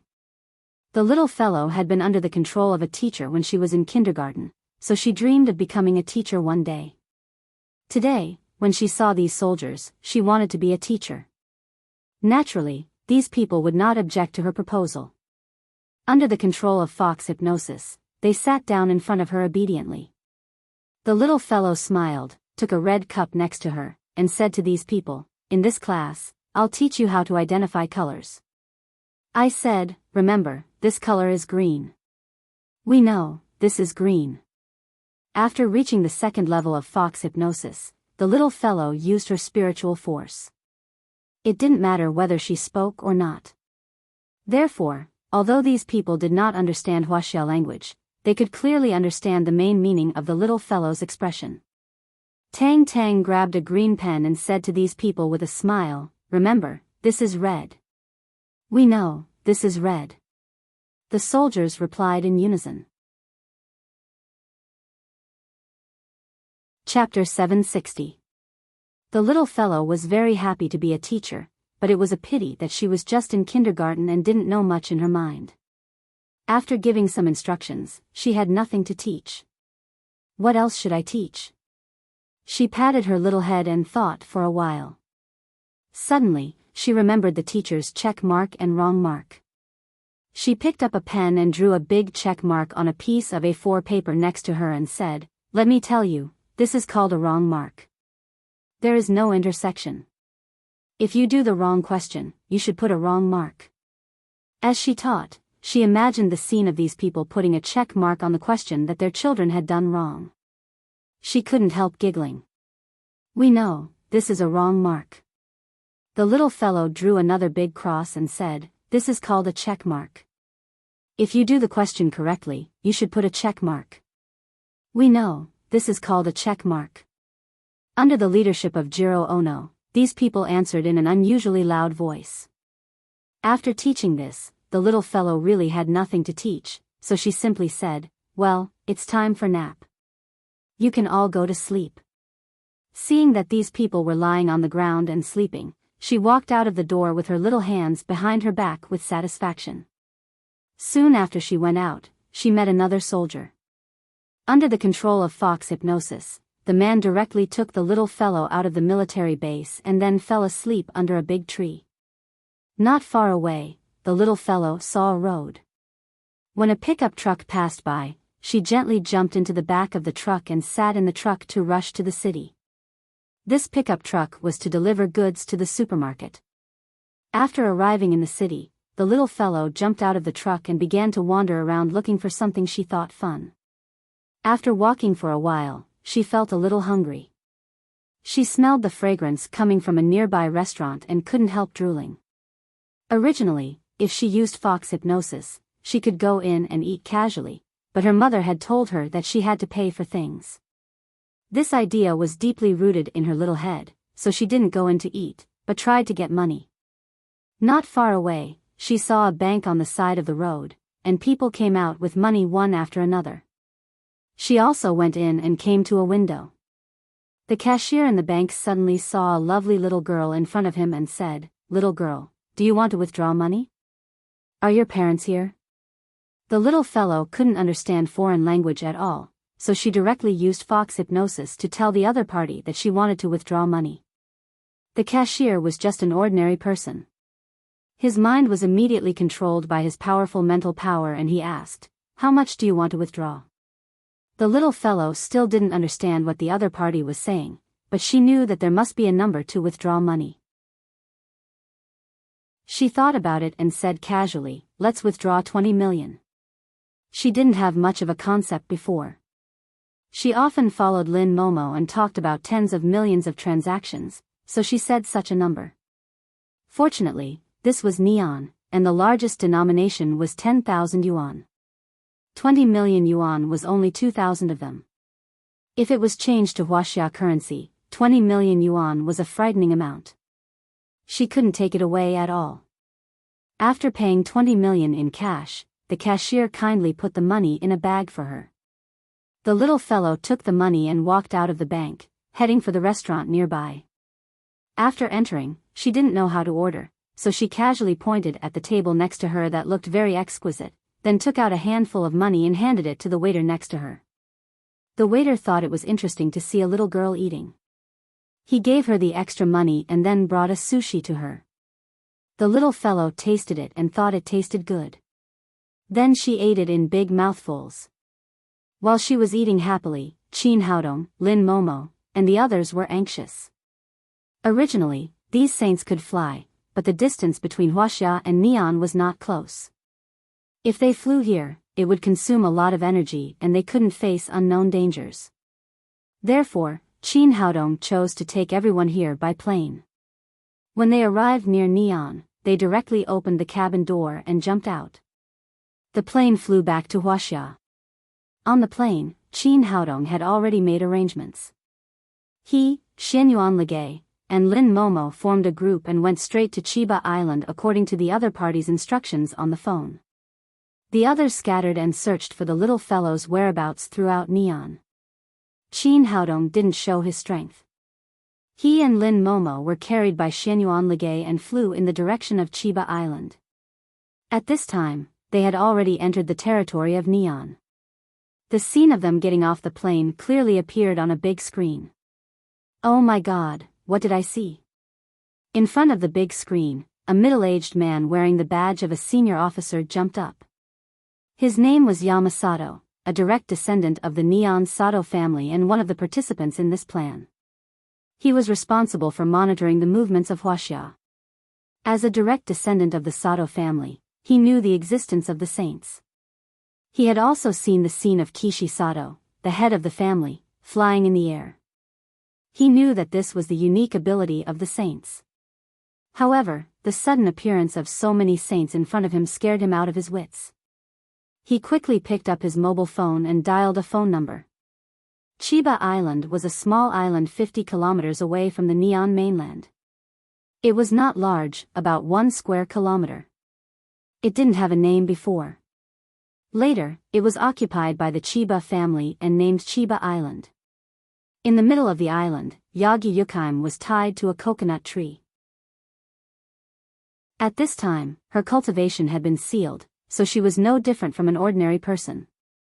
Her white skin was covered with a pink halo under the scorching sun. On the reef not far from her, 3 old men in kimonos were sitting cross-legged. The one sitting in the middle was Kyo Chiba, the sage of sword. On his left was Kishi Sato, the head of the Sato family, and on his right was Takeda Inamoto, the head of the Inamoto family. Although Yagi Yukaim's family was huge, it could only be considered a second-class family in the whole Neon. She had won this status after becoming a 9th-level Supreme Power Master. Previously, she could only be regarded as a third-class family. The 3 old men in front of her were the 3 saints of Neon. At the same time, they represented the top 3 families in Neon, the Chiba family, the Sato family, and the Inamoto family. Kishi Sato said to Kyo Chiba, brother sage of sword, the dead can't come back to life. It's really sad that Mieko died young, but you'd better restrain your grief. Takeda Inamoto also said, yes, we'll kill Chin Haodong later and use his head as a sacrifice to Mieko's soul in heaven. Kyo Chiba sighed and said, when Mieko was born, a master told her that she couldn't practice martial arts in this life and that she couldn't use the chi of gold and iron. Unexpectedly, after the child was born, she didn't listen to the advice and insisted on practicing martial arts. As a result, she died in a foreign place. Kishi Sato said, in fact, you care too much about this matter. If you had taught Mieko personally since she was a child, she would have become a Supreme Power Master long ago. Maybe there would be no disaster today. Kyo Chiba shook his head and said, you still don't know anything. That boy's surnamed Shin is simply a monster. He has already reached the 9th level Supreme Power realm at the age of 20. Even if Mieko was personally taught by me, she wouldn't be able to reach his level. After hearing this, both of them widened their eyes. Takeda Inamoto said, a 20-year-old 9th level Supreme Power Master? How could that be? If he grows up for a few more years, won't he be invincible? Kyo Chiba said, it's because of this that I set up today's trap. I must get rid of this boy surnamed Shin. At the same time, the Xianyuan Pavilion is a great threat to our country. When the time comes, the 3 of us will kill Xianyuan Ligay together. It can be regarded as removing a great threat for our descendants. Kishi Sato said, brother sword sage, don't worry. We will definitely work together with you to kill Xianyuan Ligay. Bah! You 3 old B***stars want to kill my master? You're daydreaming. Yagi Yukaim was not far from the 3 of them, so she heard their conversation clearly. She couldn't help shouting, when my master comes, you 3 old B***stars will all go to heaven. B***starred, you shameless thing. Kyo Chiba shouted angrily, you killed the former master of the Yagyu family. I won't argue with you. But you have no sense of shame. How dare you recognize a Huaxia man as your master? This is a disgrace to our country. From now on, your Yagyu family will be erased from Neon. Kyo Chiba, if you have the ability, fight with my master fair and square. It's shameful for you to do such a sneaky thing, B****. I'll kill you now. Kishi Sato was furious. He turned around and pulled out his knife, about to attack Yagi Yukaim. However, Kyo Chiba raised his hand to stop him. Master Sato, don't fall into this B****'s trap. She just wants to provoke us to kill her so that Shin Haodong will have nothing to worry about. B****, I'll kill you later. Kishi Sato angrily withdrew his knife. At this time, Kyo Chiba's cell phone rang. He usually didn't use this kind of thing. In order to set up a trap this time, he had specially prepared a cell phone to contact the military headquarters of Neon. The call was from Yamasato. When he heard that there were 11 saint-level masters from Huaxia, his face suddenly became extremely ugly. This time, Shin Haodong was not considered as his opponent at all. His only opponent was Shenyuan Ligay. In his opinion, it would not be a problem to kill Shenyuan Ligay with the combined strength of him, Kishi Sato, and Takeda Inamoto. But now there were 10 more saint-level masters, which completely lost the hope of winning. As the sword sage with the highest cultivation in Neon, he did not panic too much. He continued to ask, how did these people act? Where are they now? When he heard that the others had scattered to all parts of Neon, and only Shenyuan Ligay had rushed over with Shin Haodong and another woman, he breathed a sigh of relief. Although the situation had changed, it did not completely deviate from his plan. With the strength of the 3 saints, they could still kill Shenyuan Ligay. After thinking for a while, he took out his mobile phone and dialed Aiwa Miura's number. Make arrangements now and prepare the firepower immediately. Once the situation on my side changes, immediately concentrate the firepower to destroy the entire Chiba Island. In case of any accidents, this was the final plan he had made with the military. Once they failed, the military would concentrate all the firepower in the underground military base and wipe out Chiba Island in one fell swoop.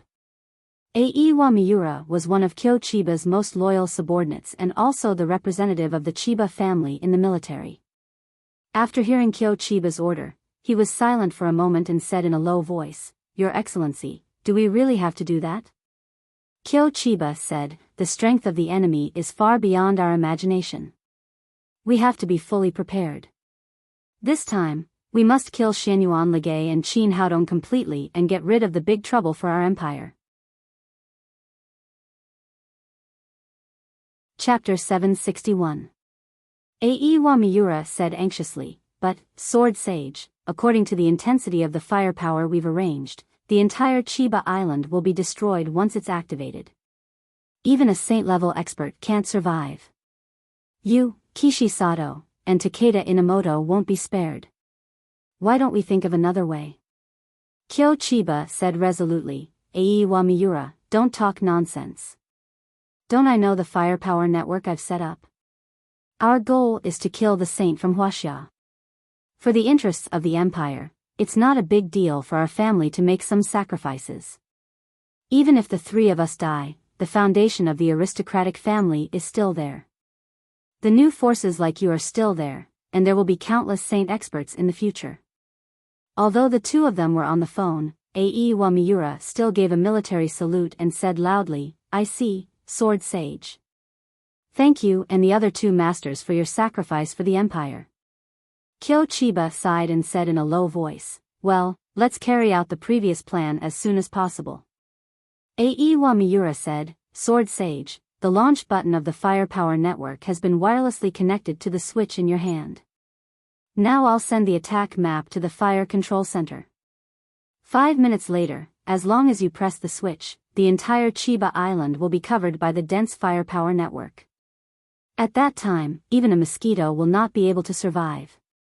Jiro Ono was sleeping soundly on the ground. Suddenly, he was awakened by a harsh ringing of the phone. He quickly jumped up and picked up the phone. Ono, what are you doing? Why did you answer the phone after so long? Aiwa Miura said with great dissatisfaction on the other side of the phone. I'm sorry, General. I just went to the bathroom. Jiro Ono did not dare to tell the truth. Otherwise, if Aiwa Miura found out that he had fallen asleep on duty, he would definitely skin him alive. Thinking that his master was about to die for the country, Aiwa Miura was in a bad mood. He did not continue to pay attention to this matter, but said in a heavy voice, "I've sent an attack map to the fire control center. We'll arrange the firepower immediately." For this plan, the Chiba family had made precise preparations and kept it a secret. A junior officer like Jiro Ono had no right to know their plan. Jiro Ono hurriedly said, "Got it, sir. I'll do it right away." After that, he immediately received the fire attack map sent by Aiwa Miura and said, "Sir, the map has been successfully received. Please continue to give orders." Aiwa Miura said, "I've marked the target on the map. The one with the red cross is our target. You can adjust all the firepower there now. You don't have to worry about anything else." "Understood, sir." Jiro Ono agreed and looked at the map. He saw that the three big red crosses were the headquarters of the Japanese Chiba family, the Sato family, and the Inamoto family. It turned out that the three families had a very high status in Neon. Normally, it was an absolute military restricted area. Even basic military training had to be avoided. No plane was allowed to fly over the three families. In order to prevent accidents from happening, the military had marked these three big families on the map. The markings were three green check marks. Jiro Ono had just been educated by the little fellow, and the power of the fox hypnosis had not ended yet. So in his eyes, the green check mark was a red cross, which became the target of the firepower. The Chiba Island, which had been marked as a big red cross, had become a green check mark in his eyes at this time. He exclaimed, "Sir, what's going on?" "The target of our attack is the Chiba family." Aiwa Miura did not know that Jiro Ono had been completely confused by the little fellow. He thought that he wanted to say that the target of the attack was the Chiba family's Chiba Island. He immediately said angrily, "Ono, have you forgotten your duty as a soldier? You just need to obey orders. Don't talk so much nonsense." After reprimanding him, he felt endless sadness when he thought of the three saints who were about to die for the country. "No Kun, this time, the three families have made great sacrifices for the interests of the empire. Let's pay tribute to them together." "Got it, sir." Jiro Ono gave a military salute, and his heart was filled with endless reverence. The three families were indeed the pillars of the country. For the interests of the empire and to annihilate the enemy, they had even sacrificed their own homes. This kind of sacrifice was really admirable. After hanging up the phone, he immediately kicked all his other men awake. He thought to himself that they could no longer watch domestic action movies when they were on duty in the future. Otherwise, they would consume too much physical strength and fall asleep all of a sudden. After these people got up, they immediately gave orders and aimed all the firepower of the entire underground military center at the nests of the Chiba family, the Inamoto family, and the Sato family. A soldier checked the map and felt that there was something wrong with the target of the attack. He mentioned it to Jiro Ono, but before he could finish his words, he was kicked to the ground by Jiro Ono. "As a soldier, have you forgotten your duty? You just need to carry out the order." He glanced at his men and said with reverence, "For the interests of the empire, our three great families have made great sacrifices. Let's salute them together." The soldiers seemed to understand something. They immediately stood up straight and gave a military salute to the three attack points on the big screen. Although the soldier who had been kicked down still had doubts in his heart, he did not dare to say anything. He quickly got up from the ground and gave a standard military salute like everyone else. In another room, Koji Honda was awakened by a rapid ringing of the phone. He hurriedly got up and picked up his mobile phone. When he saw that it was a call from his commanding officer, Aiwa Miura, he immediately pressed the answer button. "What are you doing? Why are you so slow to answer the phone?" Aiwa Miura was furious. "What's wrong with my men? They were too slow to answer the phone." Jiro Ono was slow, and Koji Honda was even slower. Did they look like soldiers at all? Seeing that his commanding officer was angry, Koji Honda hurriedly said, I'm sorry, sir. I went to the bathroom just now. Time was running out, so Aiwa Miura was too lazy to pay attention to these lame excuses. He asked, where's the little girl? Don't worry, sir.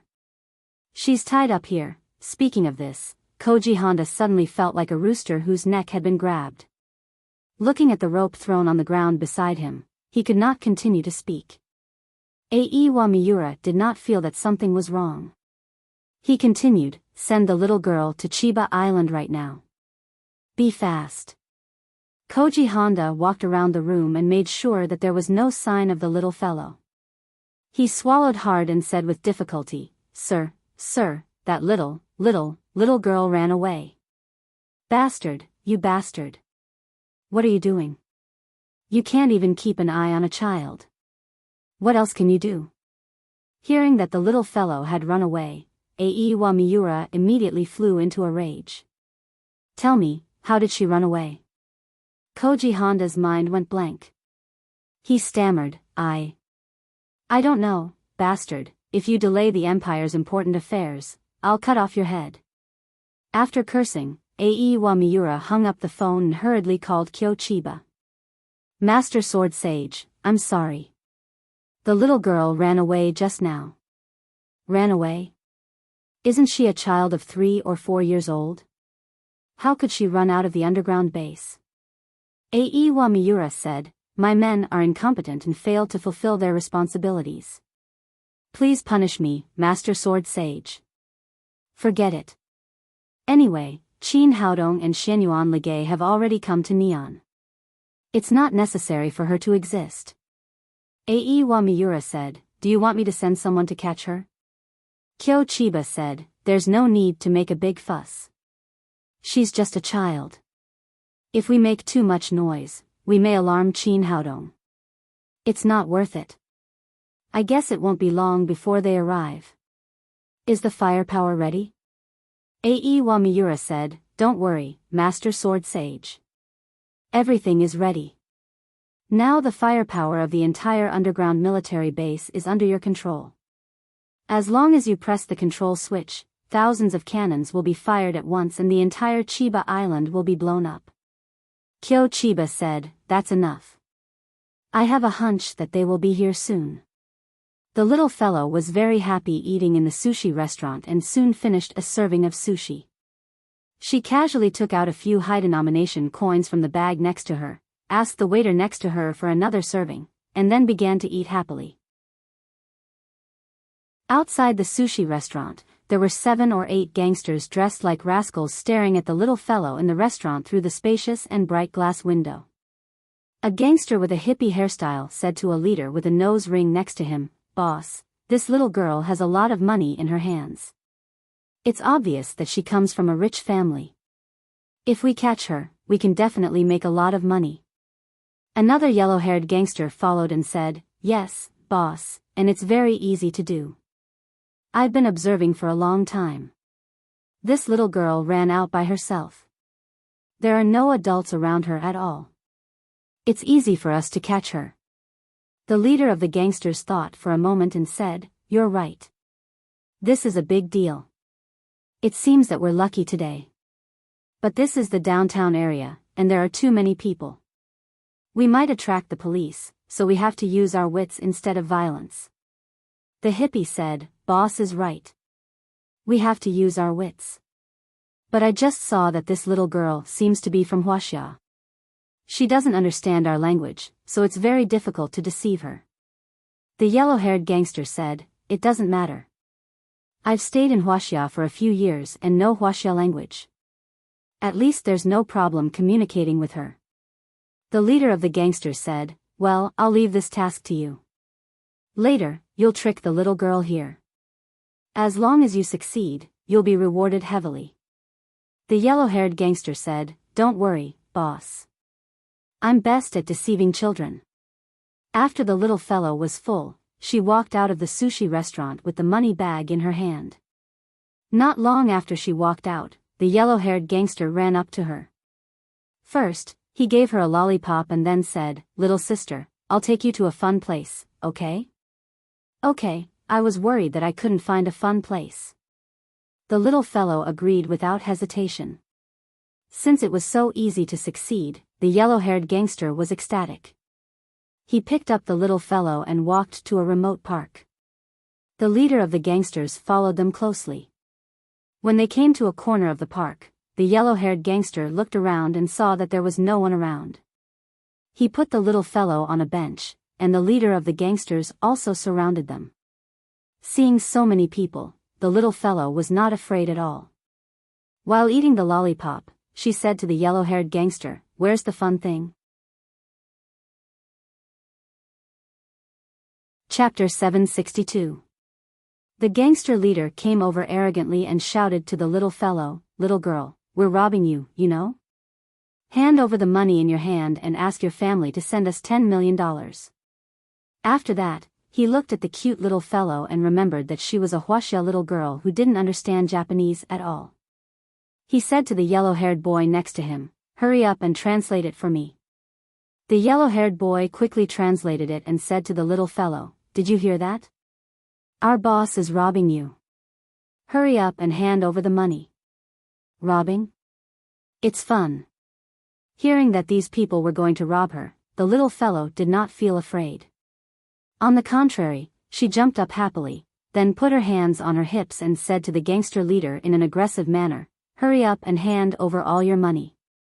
The gangster leader was angry for a moment and said with annoyance, "Little girl, I'm not playing games with you. Hurry up and give me the money, or you'll suffer." The little fellow also followed and said, "Hurry up and give me the money, or you'll suffer."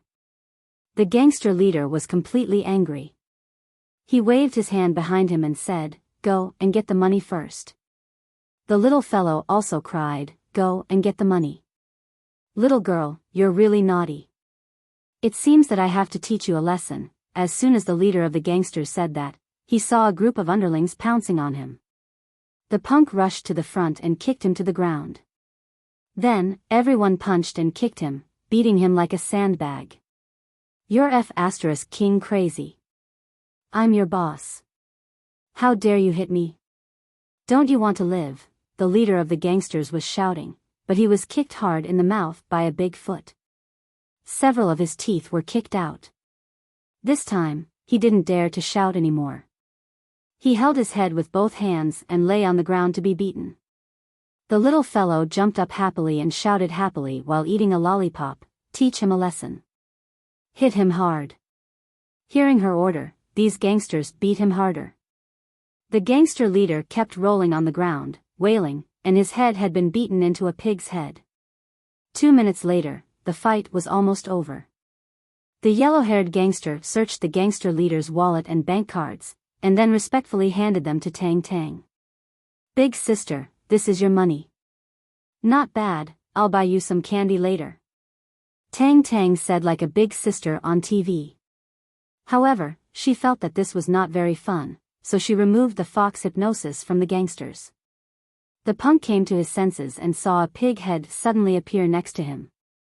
He exclaimed, "Who the fuck are you? What are you doing here?" The leader of the hooligans was full of anger. He slapped him in the face. "Bastard, I'm your boss." The punk covered his mouth and exclaimed, "Boss, how did you become like this? Motherf***, it's all your fault." After saying that, the leader kicked the punk's stomach hard. Then, he pointed at the pile of money in front of the little fellow and shouted, "What are you waiting for? Hurry up and grab the money for me."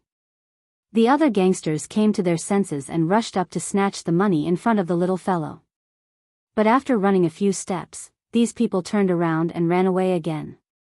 Once again, the leader of the gangsters was pressed to the ground and beaten again. "Let go. Let go of me," the leader of the gangsters shouted desperately. But just like last time, no matter what he said, these people were like crazy, punching and kicking him constantly. A few minutes later, the punk and the others came to their senses. Seeing that they had beaten their boss again, these people were stunned and retreated one after another. The leader of the gangsters got up from the ground. His nose and mouth were covered with blood, his head was swollen like a pig's head, and his whole body was in pain. "Bastards, I'm going to kill you." He was about to go mad with anger. Was there a more miserable boss than him? He had been beaten by his own men twice. Boss, don't be angry. Listen to me." The yellow-haired gangster was the first to come to his senses. He said to the leader of the gangsters, "Boss, I feel that this little girl is very strange. We couldn't control ourselves at all just now." Hearing what he said, the punk and the others also shouted, "Yes, boss. She seems to be able to control us. We have to do whatever she wants us to do." The leader of the gangsters had already felt that something was wrong. This time, the target of the robbery seemed to have chosen the wrong one. It was a little demon girl. He made a prompt decision and said, "Then what are you waiting for? Run." But as soon as he turned around, he was kicked to the ground by the punk before he could run 2 steps. Then, he was beaten again. The leader of the gangsters cried completely. He had been beaten 3 times in such a short time. How could he live like this? "Well, stop." The little fellow stood on the bench. After she gave the order, the gangsters all stopped. "From now on, I'm your big sister. You have to listen to me and play with me."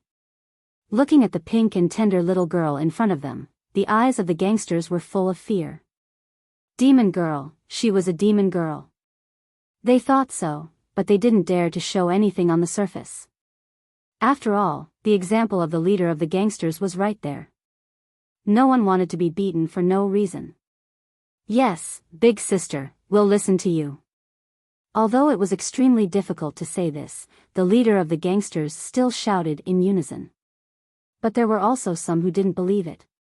A little tattooed gangster turned around and ran away. He thought to himself, "I can't afford to offend you, but can't I run away? Let's see what else you can do." But he didn't expect that before he ran far, he suddenly lost control of his body and ran back obediently. The little fellow jumped and said, "Disobedient children need to be punished. Beat him for me." So the scene just now happened again, but this time, it was not the leader of the gangsters who was beaten, but the tattooed gangster. A few minutes later, a group of big men stood respectfully in front of a little girl. The scene looked a little strange. In addition to the leader of the gangsters, there was another pig head in the crowd. With the lesson learned from the tattooed gangster, the others no longer dared to act rashly. Although they all had all kinds of bad ideas in their hearts, they were more obedient than kindergarten children on the surface. This little demon girl was so evil that ordinary people couldn't compete with her at all. The little girl stretched out her white and tender little hand, pointed to the punk and cried, "Come here and be my horse." The punk was suddenly dumbfounded and said with a bitter face, "Big sister, why me?" The little fellow said with a smile, "Because your hair looks more like a horse, so you'll be my horse." At this moment, the punk hated his hair shaped to death. He swore in his heart that as long as he got rid of this little demon girl, he would immediately shave his head and never have a punk face in his life. But although he thought about it and swore, he still had to be a horse. He came to the little fellow respectfully and lay on the ground like a horse. The little fellow jumped on his back, grabbed his hair with her left hand and patted his butt with her right hand. "Go, run. Run. You're too slow. You're not as fast as Dumao."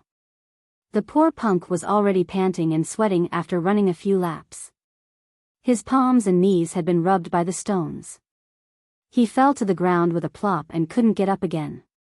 "You're so useless. I haven't had enough fun yet." The little fellow turned to look at the yellow-haired gangster and said, "Come here and continue to be my horse." On Chiba Island, Xianyuan Ligay landed on the island with Qin Haodong and Lin Momo after flying for a while. As soon as they landed on the island, Kyo Chiba, Kishi Sato, and Takeda Inamoto surrounded Xianyuan Ligay. As for Qin Haodong and Lin Momo, they didn't take them seriously at all. This was a deserted island with strong winds and waves, and there were no ships around. If they were not saints, they would not be able to leave this place at all. As long as they killed Xianyuan Ligay, the rest of them would be meat on the chopping board. They could chop them up however they wanted. Qin Haodong strode to Yagi Yukheim and raised his hand to break the rope on her body. With the green wood genuine qi, he instantly broke the restriction on her body. Are you hurt? Are you okay? Yagi Yukheim said anxiously, I'm fine. Master, you should leave quickly. This is a trap. Qin Haodong patted her on the shoulder and comforted her. Don't worry. I'm here. He turned around and said to Kyo Chiba, where's my daughter? Kyo Chiba sneered and said, you're going to die. Why are you looking for your daughter? When you die, I'll let her be buried with you. After that, he shouted to Kishi Sato and Takeda Inamoto, a long delay is fraught with trouble. Hurry up and kill Xianyuan Ligay first. After that, he pulled out the long sword on his back, and a sharp sword chi pressed down on Xianyuan Ligay. Kishi Sato and Takeda Inamoto also pulled out their own swords and surrounded Xianyuan Ligay in a triangle with Kyo Chiba. Under the operation of the genuine chi, the swords in their hands emitted extremely sharp sword chi. Xianyuan Ligay didn't even pull out her long sword. She looked at the three of them and sneered. At this point, how could she not see through Kyo Chiba's trick? Before she met the Sacred Lord, she really couldn't compete with the three saints. Even if she could escape, she would inevitably be seriously injured.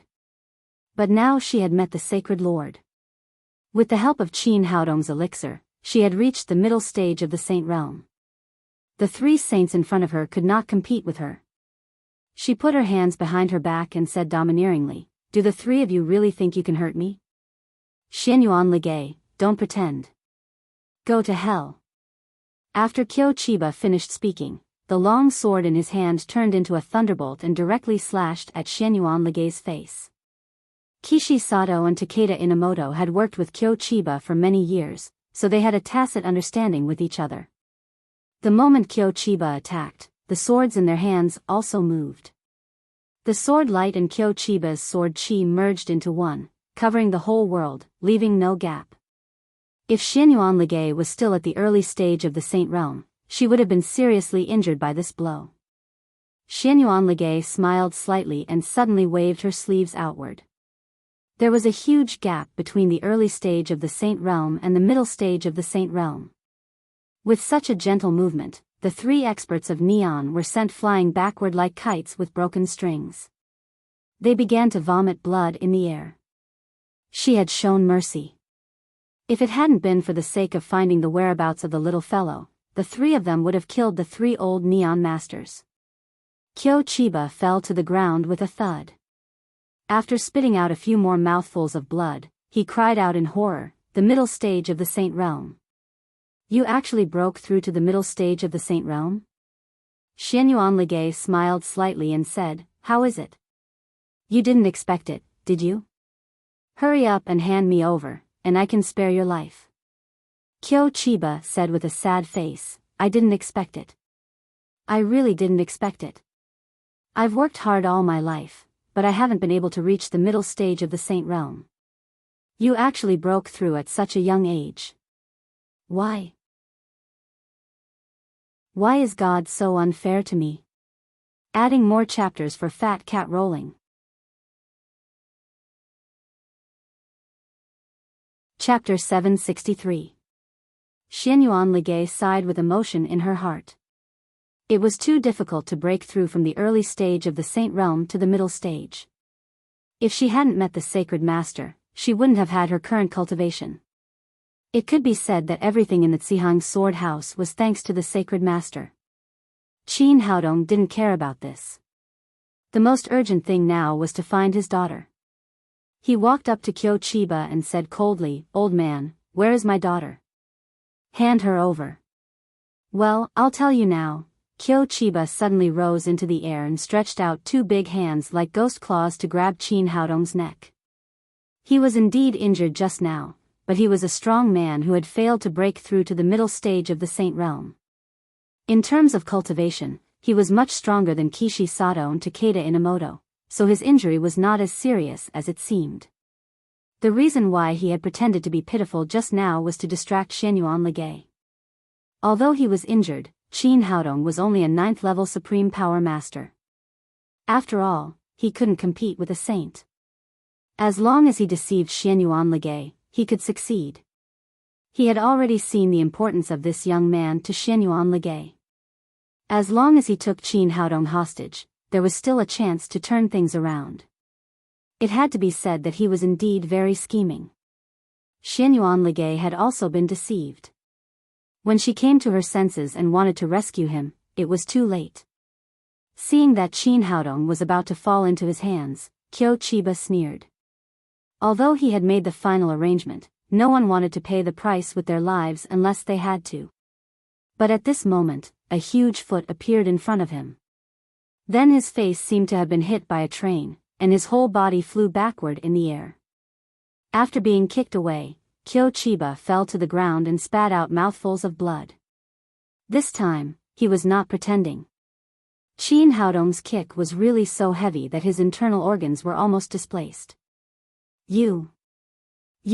He got up from the ground and looked at Qin Haodong in horror. The kick just now had fully demonstrated his strength. The young man in front of him was also a saint-level master, and he was extremely powerful. Compared with Xianyuan Ligay, who had broken through to the middle stage of the saint realm, Qin Haodong shocked him even more. It was impossible to predict what a 20-year-old saint would grow into in the future. Kishi Sato and Inamoto Aoda, who were paralyzed next to him, were also stunned. They had originally planned to surround Xianyuan Ligay with 3 people. However, they didn't expect that there would be 2 saints. However, they didn't have the strength to let the other one make a move. Xianyuan Ligay alone killed all 3 of them. Xianyuan Ligay was nervous at first, and then she breathed a sigh of relief. She was also quite shocked. After all, she was the sacred lord in the ancestral home, and her cultivation speed was much faster than that of ordinary people. Qin Haodong said to Qiu Qiba, "You're right. I'm also a saint, so don't have any illusions. Give my daughter back to me as soon as possible, and I can consider sparing your life." Ha ha ha, a 20-year-old saint is indeed amazing. That's why I can't let you live. Otherwise, you'll become a great threat to the Neon Nation. Qiu Qiba struggled to sit up from the ground and took out a small thing made of fine steel from his pocket. There was a red button on it. It was the button of the fire control system of the underground military base. As long as he pressed the red button, all kinds of large weapons that had been loaded would be fully fired. He was completely desperate now. Without any hesitation, he pressed the red button hard. Qin Haodong, Xianyuan Ligay, and the others all felt that something was wrong, but it was too late to stop him. In an instant, they all raised their genuine qi to the extreme and were on guard to prevent any accidents. Xianyuan Ligay had even grabbed the belts of Lin Momo and Yagi Yukheim, ready to jump into the air at any time. At this moment, the evening sky suddenly lit up. The scene of tens of thousands of cannons firing at the same time was extremely spectacular. Countless cannonballs whistled into the sky, like shining meteors, which looked extremely bright. Seeing that the fire control system of the underground base had been activated, Qiu Qiba breathed a sigh of relief at first, and then his eyes suddenly widened. He found that the cannonballs did not fly to Chiba Island, but to 3 different directions in Neon, which happened to be the lair of the Chiba family, the Sato family, and the Inamoto family. Then, there was an earth-shattering explosion. Although it was still far away, they still felt the vibration of the ground. Seeing such dense firepower, Qin Haodong and Xianyuan Ligay were both scared out of their wits. Although they had reached the Saint Realm, if these cannonballs were to explode here, they would only be blown into ashes. After the shock, they were extremely confused. On the plane, they had studied the strength of Neon in detail and knew the distribution of the 3 great families like the back of their hands. These cannonballs happened to be flying toward the 3 great families. Under such a dense attack, no matter how strong the 3 great families were and how many masters they had, it was impossible for them to survive. Everyone could see that all this was caused by Qiu Qiba. What was going on? What was he going to do? Qin Haodong turned around and said, "Old man, who are you trying to scare by hurting yourself?" Hurting myself? Kyo Chiba realized that he had destroyed the Chiba family with his own hands, as well as the Sato family and the Inamoto family.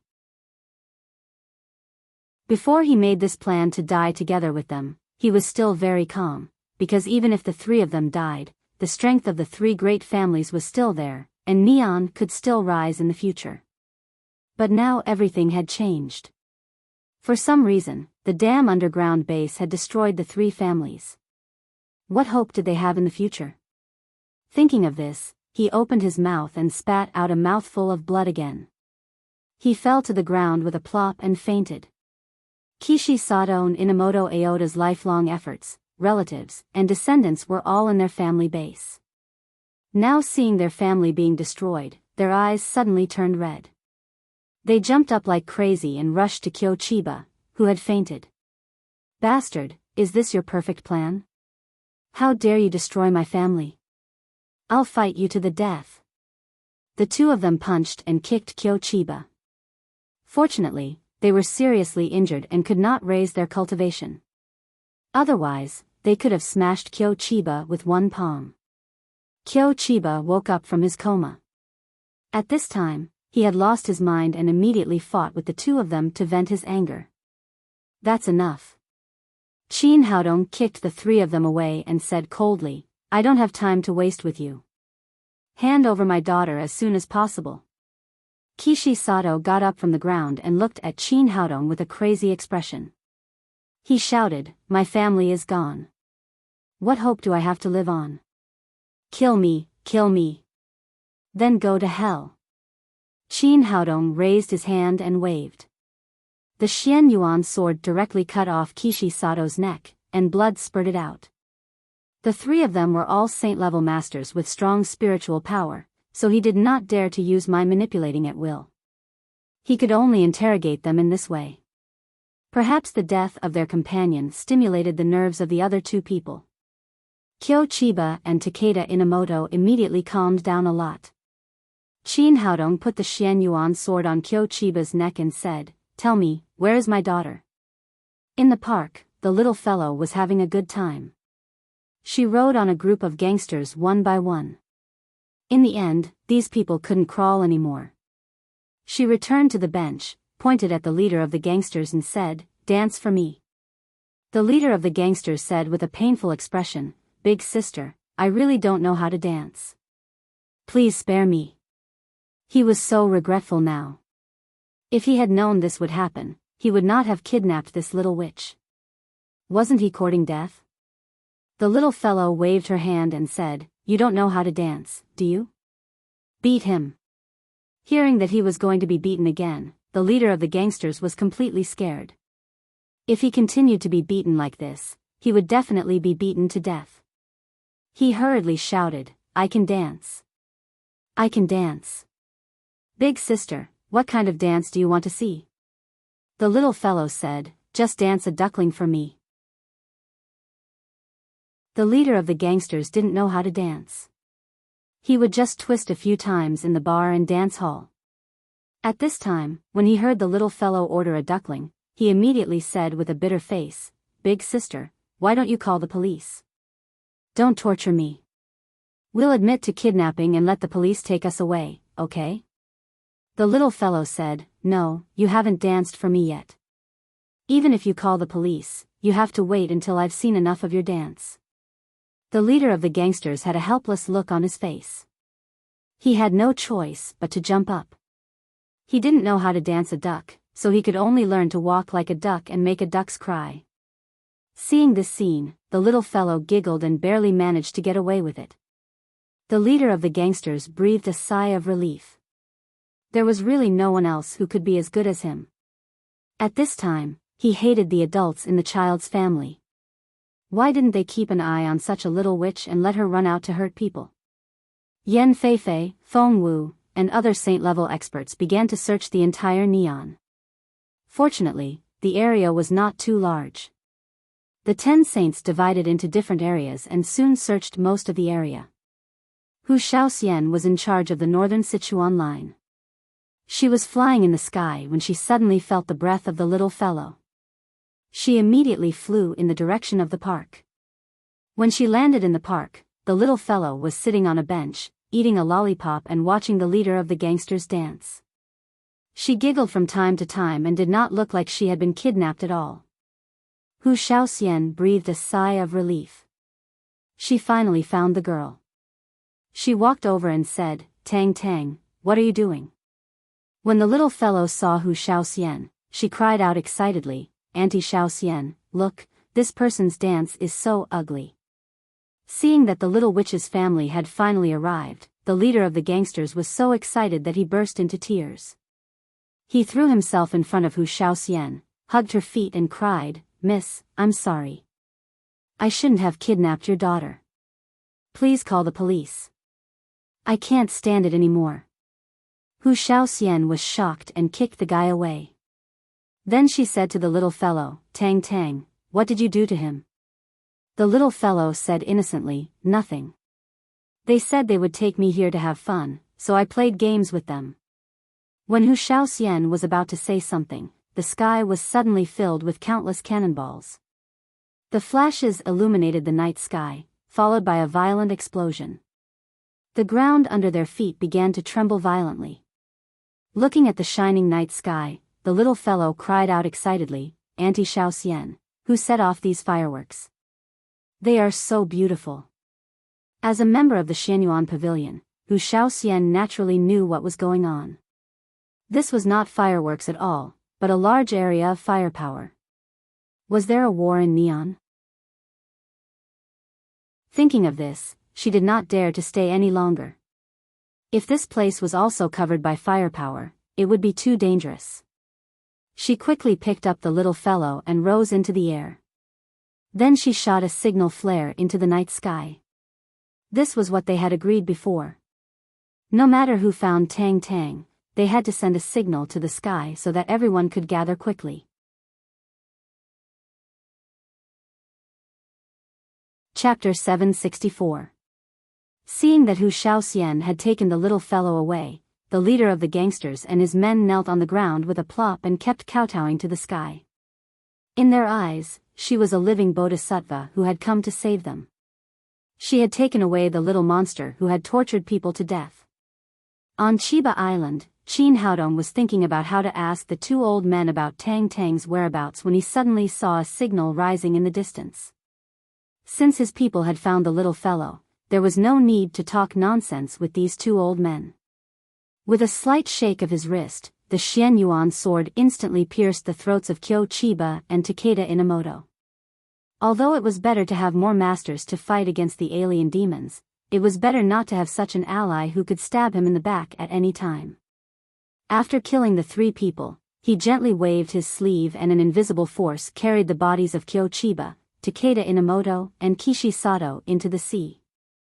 The three Saint Realm masters who had once been famous in Neon ended up being fed to the fish in the sea because of a wrong decision. After solving the trouble here, Qin Haodong said to Yagi Yukheim, "Will you go to Huaxia with me?" Yagi Yukheim hesitated for a moment and finally shook her head. "After I'm caught, the Chiba family will definitely plot to annex the Yagyu family. There are still many people loyal to me there. I can't leave them alone. Moreover, if I stay in Neon, I can accumulate more strength for my master." Qin Haodong said, "But won't you be in danger after these three people died?" Yagi Yukheim shook her head and said, "It would be troublesome if they were alive. Now that they are dead, the highest cultivation in the whole Neon is the 9th level of the Supreme Power Realm. I have nothing to be afraid of." Qin Haodong nodded and said, "Well, I'll send you back now. If there's any danger, send me a message immediately." He asked Xianyuan Legay to take Lin Momo to meet the little fellow first, and then he would arrive later. Then he stepped on the Xianyuan sword with Yagi Yukheim and flew toward the Yagyu family like a meteor. Seeing that Qin Haodong was even faster than her, Xianyuan Legay secretly admired him. The sacred master was indeed the sacred master. He could actually fly on a sword. After sighing, she took Lin Momo to the direction of Hu Xiaoxian's signal. In the Yagyu family, Yagyu Shiro was arrogantly admonishing the people of the Yagyu family with his saber on his back. I'm telling you, Yagyu Yukai must die. You either submit to our Chiba family or die. From now on, the Yagyu family will no longer exist. At that moment, a cold shout came from behind the door.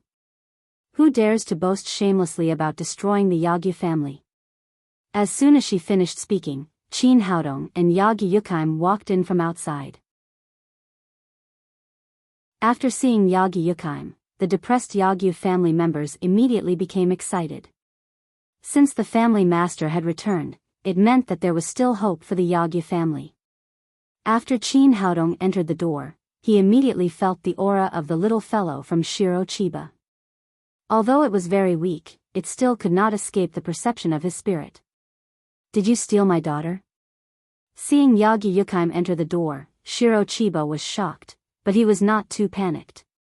Both of them were level 9 Supreme Power Masters, and the gap in their cultivation was not too big. But after recognizing Qin Haodong, he completely panicked. He was very clear about Kyo Chiba's plan. Since the family master had already set up a plan to kill him, how could this Huaxia man still be standing here alive? Because this place was far away from Chiba Island, he did not hear the movement over there, so he did not know what had happened. You. Why are you here? Where's our family master? Do you mean Kyo Chiba? I'll send you to see him now. After Qin Haodong finished speaking, a golden light flashed, and the Xian Yuan sword instantly pierced through Shiro Chiba's chest.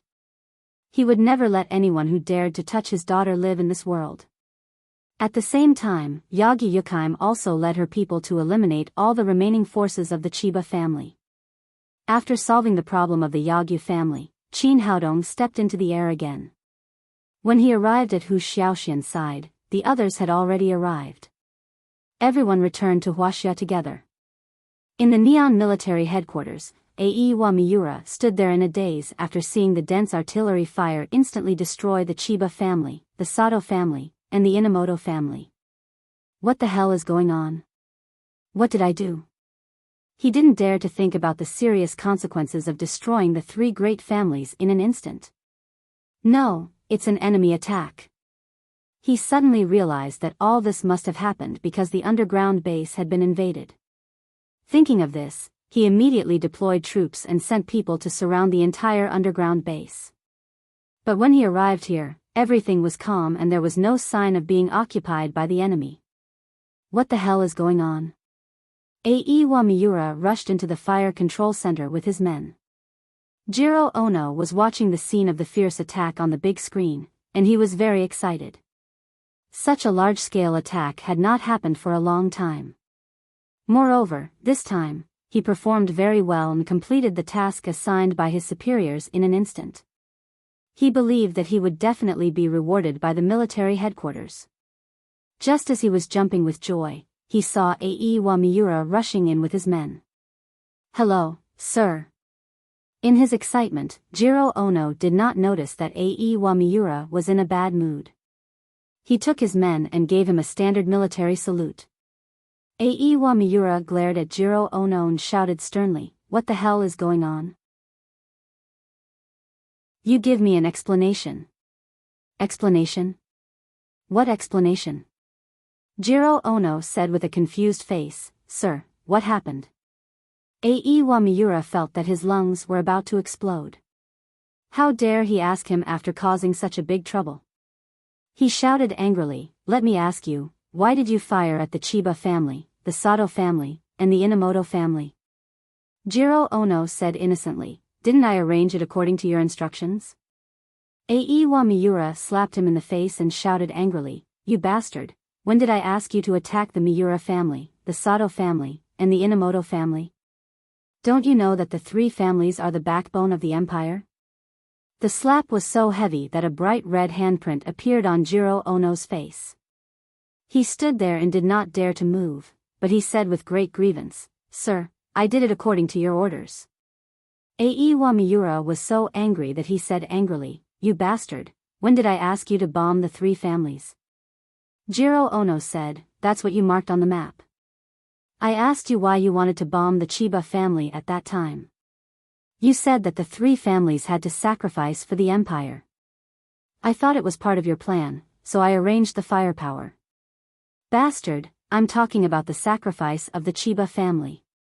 I'm talking about Chiba Island. The three families are sacrificing themselves because the patriarchs of the three families want to die together with the enemy. When did I ask you to completely destroy the foundation of the three families? Aiwa Miura roared angrily, and are you blind? I've marked the attack points on the map. Don't you even know this common sense? Jiro Ono said with great grievance, Sir, I arranged the firepower according to the attack points marked on the map. That's impossible. Show me the map. Yes, sir. Jiro Ono agreed and showed the map of firepower that Aiwa Miura had sent to him on the big screen. Aiwa Miura took a look at the map and saw that the attack point was clearly marked on Chiba Island. He immediately breathed a sigh of relief. If it was really his fault, he would not only lose his position but also be put in prison. Knowing that it was not his fault, he roared again, Bastard, the attack points are marked so clearly. Why did you attack the three families? Were you bribed by the Huaxia people? That's why you betrayed our empire. Hearing this, Jiro Ono trembled with fear. It was a big crime to defect to the enemy and commit treason. If he was really accused of this, he would be sent to the military court. The final result would be death. Sir, look carefully. I arranged the firepower according to the position you marked. As he spoke, he pointed to the Chiba family on the map and said, Look at how clearly this position is marked. It's a red cross. Isn't this the mark of attack? Aiwa Miura couldn't believe his ears when he heard his words. What did you say? Say it again. I said that this is the attack signal you set up. It's a red cross. It's very clear.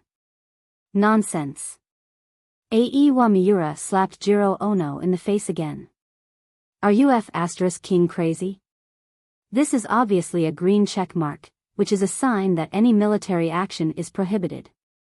How dare you regard it as a sign of military attack? Is your brain a pig's head? Jiro Ono staggered. When he stood up straight, he said stubbornly again, I'm not convinced. This is obviously a red cross. Why did you say it's a green check mark? Are you trying to frame me? F***CKU. Aiwa Miura was so angry that he raised his leg and kicked Jiro Ono to the ground. Then he called a soldier, pointed to the map on the big screen and said, Tell him, what is this? The soldier, who had been standing by and watching, was completely confused. His superior had had a dispute with the military officer last time, and the focus of the dispute was the check mark and the wrong mark. It was such a simple question, but now he had to stand out and identify it. What should he do? Seeing that the soldier did not speak, Aiwa Miura became angrier and angrier. I asked you to speak. Are you F***king deaf? Hurry up and tell me the truth. Tell me how you saw it.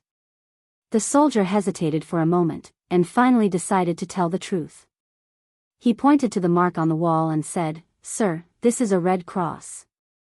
It's called the wrong mark in mathematics. It's our military attack signal. Officer Ono didn't make any mistakes. Aiwa Miura almost choked on his own saliva. It was obviously a green check mark. Why did these two people insist that it was a red cross? Were these people crazy? He was sure that this man was Jiro Ono's trusted subordinate, and the two of them had colluded together.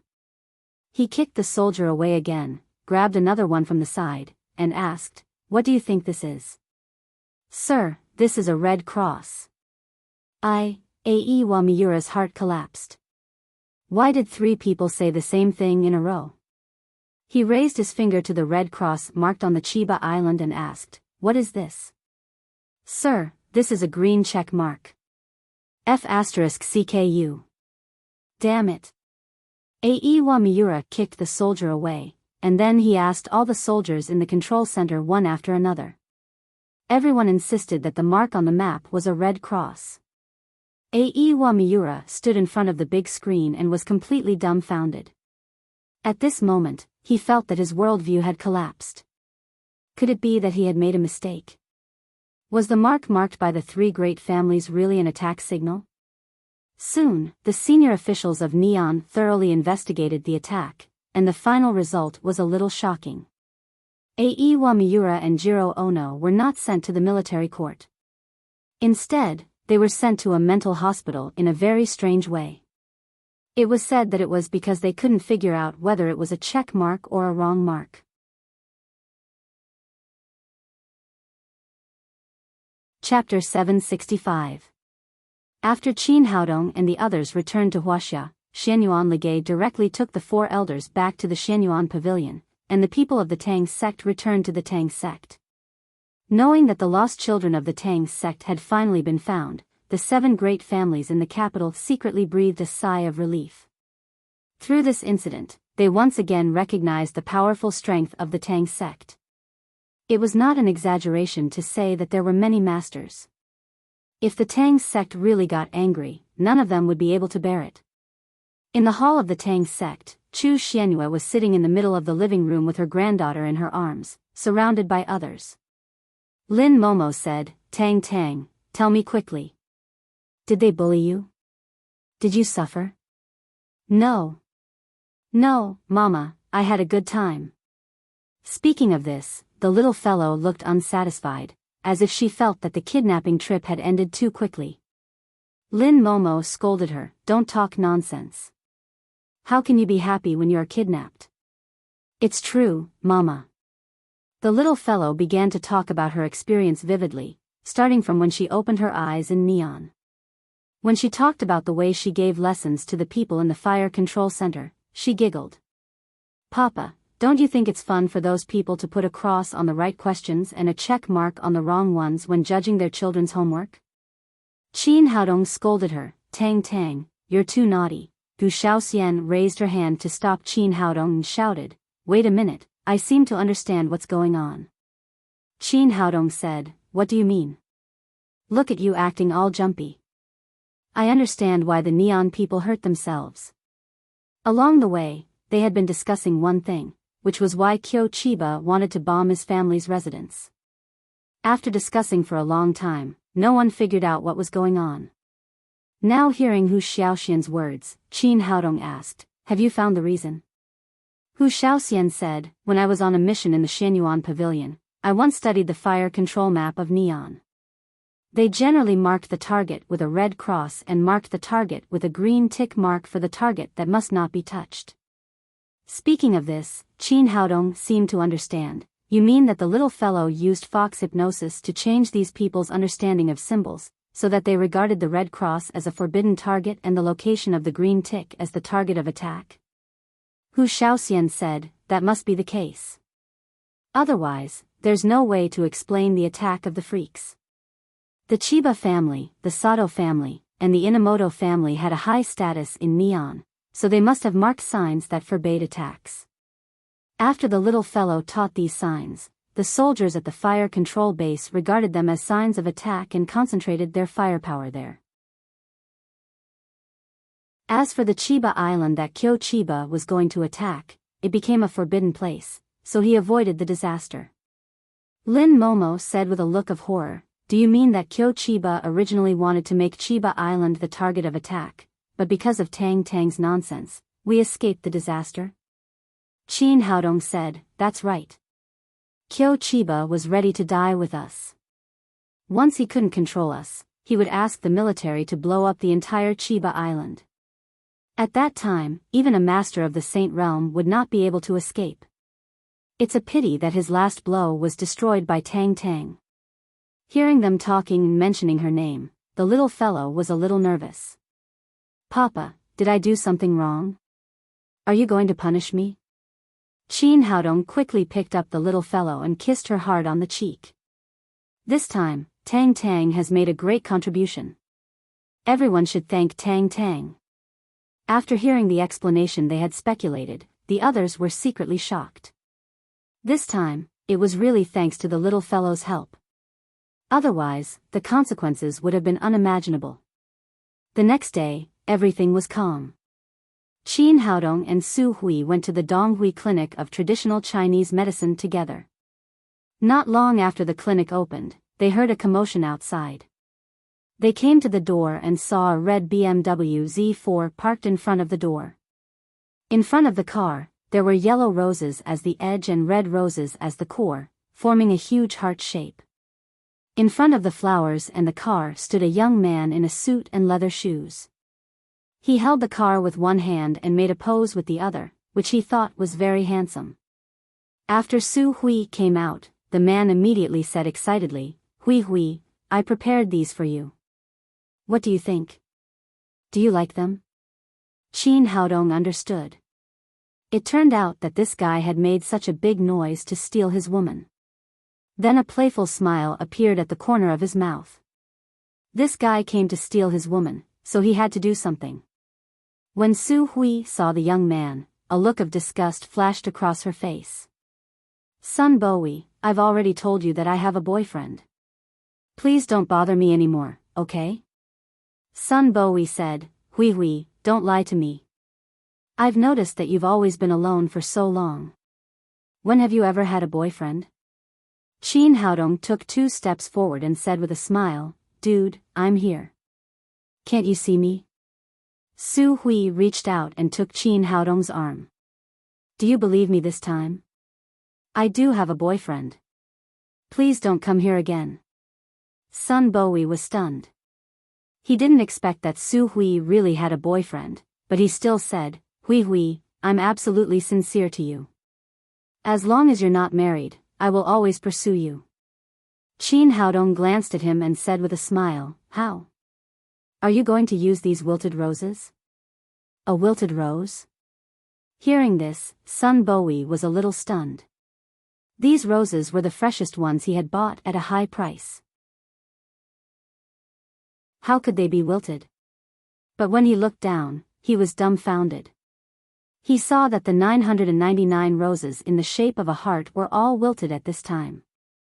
They didn't look like flowers at all. "Bastard, how dare these people in the flower shop lie to me?" Sun Bowie scolded fiercely. In his opinion, the people in the flower shop must have done something to the flowers. They looked fresh, but now they were withered quickly. He raised his head and said to Su Hui, "I'm sorry, Hui Hui.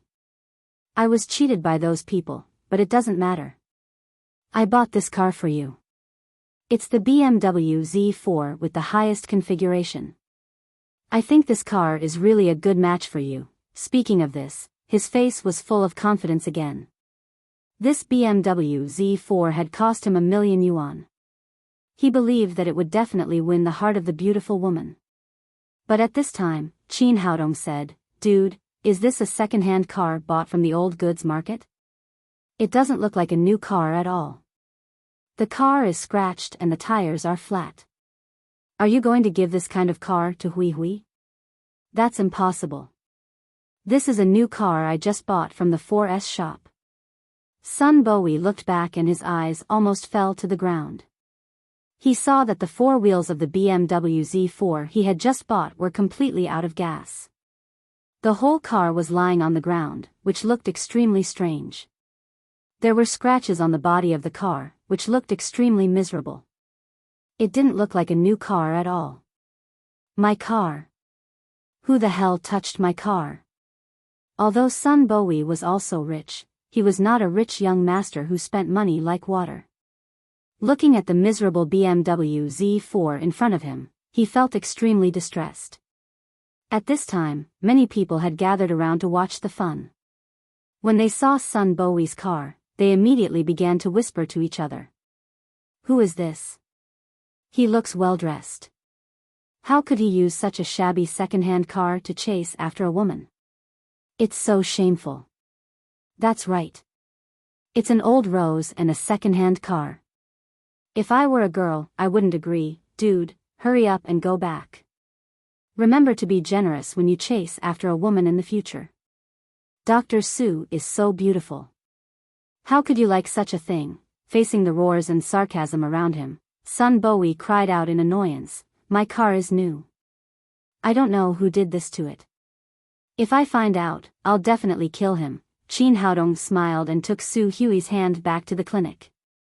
After entering the clinic, Su Hui quickly explained, "Don't think too much. I don't know him at all. I just met him in the wholesale market of medicinal materials a few days ago. I didn't expect that he would keep coming after me. I don't know where he found my phone number a few days ago, but he kept calling me. Today, he came to my door again." Qin Haodong held her delicate face and kissed her gently on the forehead. "Don't worry. I'm not the kind of man who gets jealous easily. Besides, someone is chasing after my woman, which means that my woman is attractive." Seeing that Qin Haodong was not angry, Su Hui was relieved. "Haodong, what did you do just now?" She naturally knew that Sun Bowie must have brought flowers and a new car. It must have something to do with Qin Haodong's sudden change. "It's just a little trick," Qin Haodong said with a smile. "Since he dares to steal my woman, I naturally have to make him pay the price." It was normal for a beautiful girl to be pursued, so Qin Haodong did not go too far just now. He just embarrassed Sun Bowie in public and lost some money. The two of them continued to operate the clinic and treated the patients. After a while, Sun Bowie came in again, but his clothes had changed a lot. He took off his suit and put on a long robe. Su Hui frowned, stared at him and said, "Are you done? Why are you here again?" Sun Bowie hurriedly said, "I promise you that it was just an accident. I really bought flowers and a new car. I didn't expect it to be like that. Give me some time. I promise I'll replace them with new ones tomorrow." Su Hui said, "Your car and flowers have nothing to do with me. Go find another woman. I really have a boyfriend." "Hui, I know you're not a materialistic girl, so I have to introduce myself again." Sun Bowie straightened his back and said, "My name is Sun Bowie. I'm 28 years old. My grandfather is Sun Fengqing of the Medicine King Clinic. I've learned medical skills from my grandfather since I was a child, so I'm also a Chinese medicine practitioner, an outstanding one." "The Medicine King Clinic? That's the most famous Chinese medicine clinic in the capital. I also know Master Sun Fengqing. He's known as the Medicine King. It's said that he's the descendant of Sun Simiao. His medical skills are amazing, but it's a pity that there are too many people who come to see him. We can't even get a chance. This young man is the grandson of the Medicine King. It seems that his medical skills are not bad." After hearing his introduction, the surrounding patients immediately whispered to each other and talked about it. After hearing these people's praise, Sun Bowie's face flashed with pride. "Hui, on behalf of the Medicine King Clinic, I invite you. As long as you're willing, you can work in our clinic tomorrow. Your annual salary is 1 million yuan. What do you think?"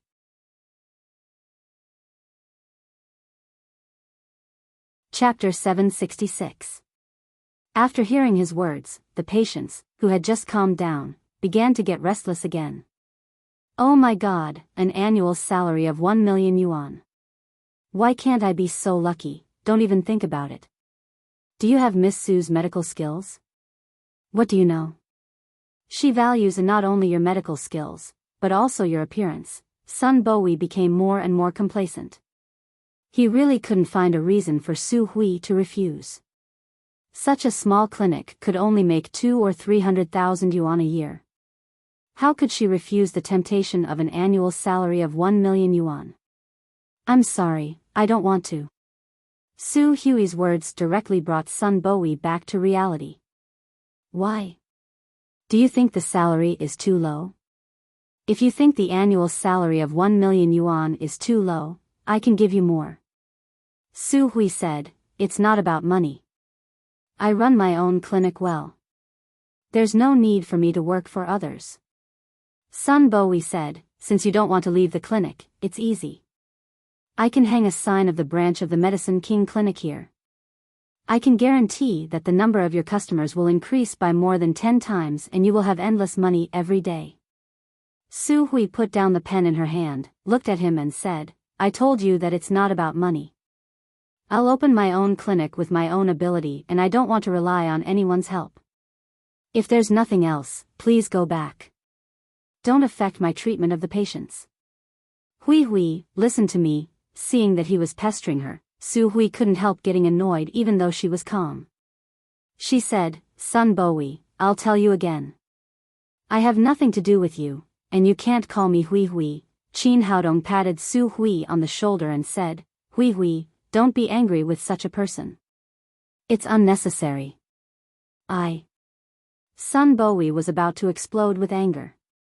He was not allowed to call her Hui Hui, but Qin Haodong immediately came over to call her Hui Hui. Wasn't it obvious that he was humiliating him? Hui. Su Hui, I know you don't like money, but you can directly learn medical skills from my grandpa in our Medicine King clinic. You know, my grandpa is the best traditional Chinese medicine practitioner in Huaxia. If you learn from him, you will definitely improve your level quickly, which is something that many people can't even dream of. His grandfather, Sun Fengqin, was indeed one of the best in the field of traditional Chinese medicine. He was even known as the king of medicine in the capital. There were so many people who wanted to be his apprentice. Therefore, he played this card, thinking that Su Hui, who loved traditional Chinese medicine, would definitely be tempted. Su Hui said, Sun Bowie, let me tell you, if you want to learn traditional Chinese medicine, I have a good teacher around me. His medical skills are 10 times better than your grandfather's. Sun Bowie said, Su Hui, don't be angry. My grandfather is the king of medicine, the best Chinese medicine practitioner in Huaxia. No one can surpass him in medical skills. Su Hui sneered and said, the best traditional Chinese medicine practitioner in Huaxia. I don't think so. Sun Bowie was not convinced and said, do you think someone is better than my grandfather in medical skills? Yes. Qin Haodong said happily, it's me. Su Hui said, that's right. My boyfriend's medical skills are much better than your grandfather's. There's no need to learn from others. Looking at Qin Haodong, Sun Bowie's eyes were full of disdain. Su Hui, don't be deceived. Our traditional Chinese medicine practitioners are all about the accumulation of experience and qualifications. People like me, who learned medical skills from my grandfather since I was a child, didn't make any achievements until I was 18 years old. He's so young. I'm afraid he hasn't even memorized the soup song. How can he be compared with my grandfather? I'm afraid he's not even as good as me. Speaking of this, he looked proud. In the field of traditional Chinese medicine in the capital, he had been called a prodigy since he was a child, and the whole Medicine King clinic had high hopes for him. In private, he was even called the Young Medicine King. However, in Su Hui's eyes, Qin Haodong was unparalleled. He was the unique medical sage in the world. Even if the other party was the Medicine King, he could not compare with her man. So after Sun Bowie finished speaking, her face immediately darkened. Sun Bowie, you're too arrogant. You can't even compare with a corner of my man. That's impossible. Of course, Sun Bowie would not be convinced by a young man in his 20s. In his opinion, Qin Haodong had deceived Su Hui with his appearance. He said, Hui Hui, you don't know how outstanding I am. I learned traditional Chinese medicine from my grandfather when I was 5 years old. At the age of 8, I could recite the soup song fluently. At the age of 10, I could accurately identify all the acupoints of the human body. At the age of 18, I was able to treat patients on my own. After the age of 20, I won countless honors. I've been commended by Director Yang of the Sanitary Bureau. What does he have? How can he compare with me? Commendation? I have one too. As Qin Haodong spoke, he slapped a red book on the table in front of him. Sun Bowie looked down and saw that it was the Best Medical Contribution Award, and below it was the Ministry of Health of Huaxia. He had just said that he had been commended by the Sanitary Bureau, but Qin Haodong took out a prize from the Ministry of Health in the blink of an eye, and the level was much higher than his verbal commendation. Although he was shocked, he couldn't lose face in front of the goddess he liked. He added, Su Hui, the commendation is not real. Last year, I was rated as an excellent traditional Chinese medicine practitioner. Only 100 people in the capital enjoy this honor. Honor? I have another one. As Qin Haodong spoke, he slapped another book on the table.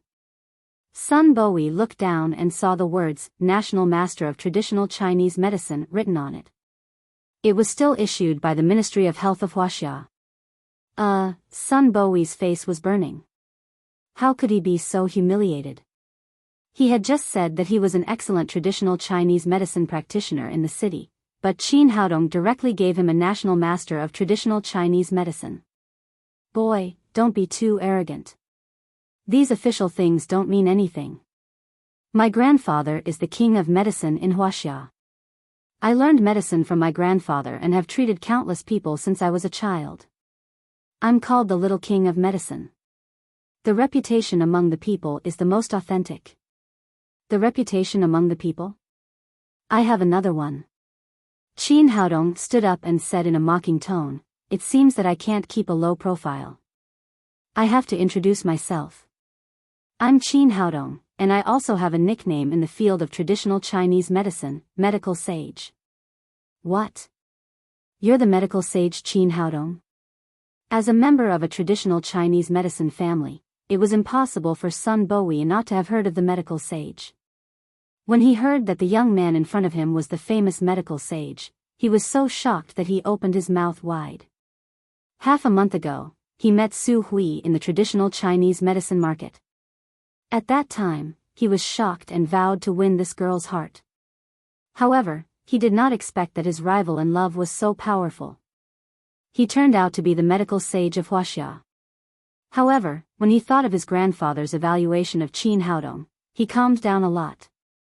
After hearing the name of the medical sage for the first time and the blood revival elixir that could completely cure leukemia, Sun Fengqin, the king of medicine, made such an evaluation. He said that it was impossible for such a young man to have such amazing medical skills, let alone the title of medical sage. The blood revival elixir must have been developed by the elixir recipe left by his ancestors, not by his own efforts. Thinking of this, he summoned up his courage again and said to Qin Haodong, Do you dare to compete with me in medical skills? If you lose, you will leave Su Hui. If I lose, I will quit immediately and never step into the Donghui Clinic of traditional Chinese medicine again. Qin Haodong said, Do you want to make a bet? Well, you take out 10 million yuan. If I lose, I don't want the 10 million yuan. If you win, you can take it away. Sun Bowie said angrily, Are you out of your mind? The 10 million yuan is mine. Why should I bet with you? It's good that you understand this. Su Hui is mine. Why should I bet with you? After saying that, Qin Haodong kissed Su Hui on the cheek. Su Hui suddenly blushed. She raised her hand and gently punched him in the chest. What are you doing? There are so many people here. Sun Bowie was so angry that he was speechless and could not say a word. This man is really unreasonable. Look at how loving Dr. Qin and Dr. Su are. How dare he bet with Dr. Qin's girlfriend? I really don't know what he is thinking, that's right. Is this man out of his mind? He said that he is from the Medicine King Clinic. I think he is really a disgrace to the old Medicine King, Sun Bowie said angrily. Qin Haodong, in my opinion, you are just fishing for fame. Well, I'll take out 10 million yuan and you will also take out 10 million yuan. How about we make a bet? Qin Haodong shook his head again and said, That's enough. You can leave now. If your grandfather is here, you are not qualified to compete with me in medical skills. You don't dare to? You can think whatever you want. Qin Haodong really didn't take Sun Bowie seriously.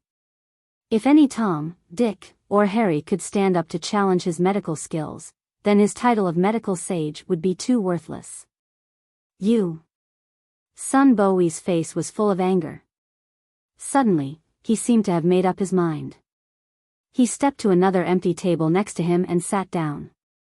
It's fine if you don't dare to compete with me. Today, I'll show you some of my skills and show you my medical skills. He said to the patients present, I'm Sun Bowie from the Medicine King Clinic. Anyone who wants to see a doctor can come to me. I can treat you for free. Seeing that he was treating patients in her clinic, Su Hui stood up and said, Sun Bowie, this is my place. Why are you treating patients here? Get out of here. Su Hui, don't worry about me. I just want to show this guy who doesn't deserve his reputation. He wanted to treat patients here for two purposes. One was to show Qin Haodong's prestige, and the other was to show Su Hui his medical skills so as to win her heart. Su Hui was about to say something when Qin Haodong stopped her and said, Forget it, Hui Hui. We don't need to pay for free labor. Let him see if he wants to. Seeing that Qin Haodong didn't object, Su Hui didn't stop him. The patients present were not from the traditional Chinese medicine world, so they didn't know much about the medical sage. But they knew very well about the Medicine King Clinic, which was born and raised in the capital. Today, the young Medicine King would treat patients for free. These people immediately lined up in front of Sun Bowie, while Qin Haodong and Su Hui were free.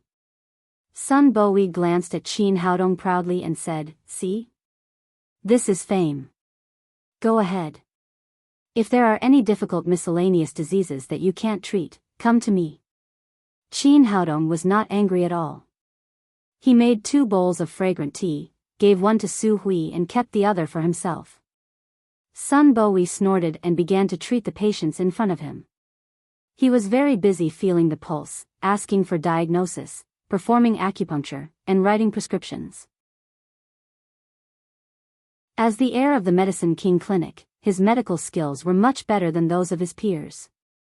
He was comparable to an old Chinese medicine doctor who had been famous for many years. Moreover, he was very fast. In less than an hour, he had seen more than a dozen patients in succession. At this time, a young woman in her 30s came in. She was not beautiful, but the curve of her chest was a little exaggerated. It was estimated that she would not be able to see her toes if she didn't lower her head. She was the kind of meat that made men salivate. She was a beautiful woman. This chapter is for readers who have monthly votes.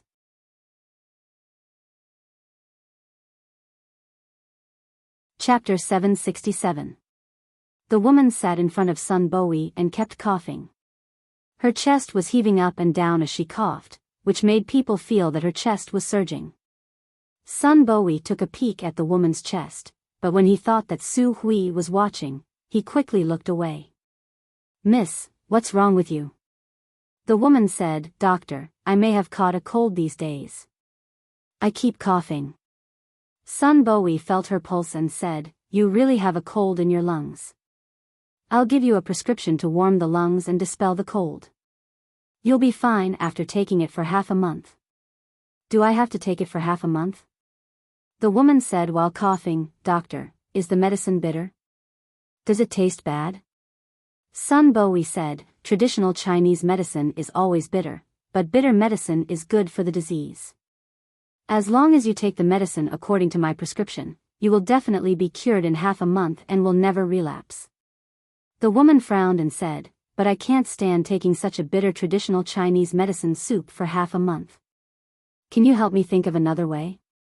Sun Bowie said, If you don't like taking medicine, you can use acupuncture. Our Sun family has the ancestral Yoha magic needle, which is very effective in treating your cold lungs. The woman said excitedly, That's great. I want acupuncture. If you want acupuncture, please come with me. Sun Bowie carried the medicine box and took the woman into the massage room next to him. But less than 2 minutes later, there was a crisp sound, and then the woman came out angrily. You scoundrel, this is not acupuncture. You just want to take advantage of me. Sun Bowie then walked out of the massage room. There was a bright red palm print on one side of his cheek. It seemed that he had been slapped hard just now. Why are you like this? Why did you hit me? The woman pointed at his nose and shouted, Why do you ask people to take off their clothes to treat a disease? I don't think you're treating a disease. You just want to see my chest. Because of her figure, every time she went out, countless men would stare at her chest, which made her extremely sensitive to it. Just now, when Sun Bowie suggested that she take off her clothes for acupuncture, the woman immediately became angry and slapped him. Sun Bowie said innocently, "You proposed acupuncture. How can I recognize the acupoints if I don't take off my clothes? What if I prick the wrong acupoint?"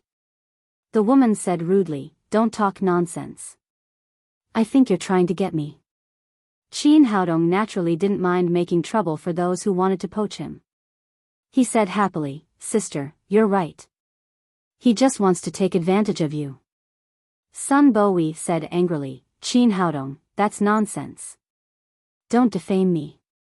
I'm treating a patient and saving a life. There's no need to make people take off their clothes to save people." Qin Haodong said to the woman with a playful look, "Sister, he is lying to you. In fact, you don't need to take off your clothes to perform acupuncture. You can do it with your clothes on." The woman immediately shouted, "I knew it. How can you ask me to take off my clothes when treating a patient? You just want to take advantage of me." Sun Bowie knew that Qin Haodong was teasing him. He said angrily, "How can I recognize the acupoints if I don't take off my clothes? Why don't you make one for me?" As far as he knew, no one could perform acupuncture with clothes on, not even his grandfather, the king of medicine, Sun Fengqin. Qin Haodong smiled slightly and said, "Now I'll show you the gap between us." Then he picked up the needle bag on the table and said to the woman, "Sister, your disease is easy to cure. You'll be cured as long as you have acupuncture." "Really?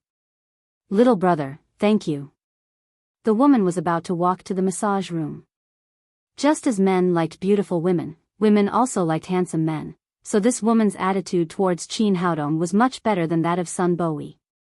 She even thought that it didn't matter if she took off her clothes in front of Qin Haodong. It would be good if she could hook up with this handsome young man with her own money. Qin Haodong stopped her and said, "Sister, you don't have to. I've told you that it's taking advantage of me if I ask you to take off your clothes. We can do acupuncture here." Then he asked the woman to sit on the chair in front of him, took out the silver needles and prepared to perform acupuncture. Sun Bowie immediately shouted, "Qin Haodong, don't do anything rash. You'll die." As a Chinese medicine practitioner, he knew very well how important acupoints were to a person. Once he recognized the wrong acupoints, the consequences would be unimaginable. Qin Haodong didn't care at all. Under the scanning of his spirit, it made no difference whether the woman was wearing clothes or not. He ignored Sun Bowie at all and moved as fast as lightning. In the blink of an eye, he pierced more than a dozen silver needles into the woman's chest, such as the Chanzhong, the Zhongwan, and the Qimen acupoints. Sun Bowie was completely dumbfounded. He didn't expect this young man to be so bold. Even if the woman took off her clothes, he couldn't recognize the acupoints so quickly. "Qin Haodong, you'll definitely make a mistake. Hurry up and pull out the needles. Don't worry, it won't be wrong." Qin Haodong said to the woman, "Sister, how do you feel?" Since the silver needles were inserted into the acupoints, the woman immediately stopped coughing. She said in surprise, "Little brother, your medical skills are amazing. Now I feel warm and comfortable in my chest. I don't cough anymore." How is this possible?" Sun Bowie stood there in a daze. He couldn't believe what was happening in front of him. 5 minutes later, Qin Haodong took out all the silver needles and said, "Sister, you've completely recovered. Just be careful not to catch a cold in the future." "Little brother, thank you. Thank you so much.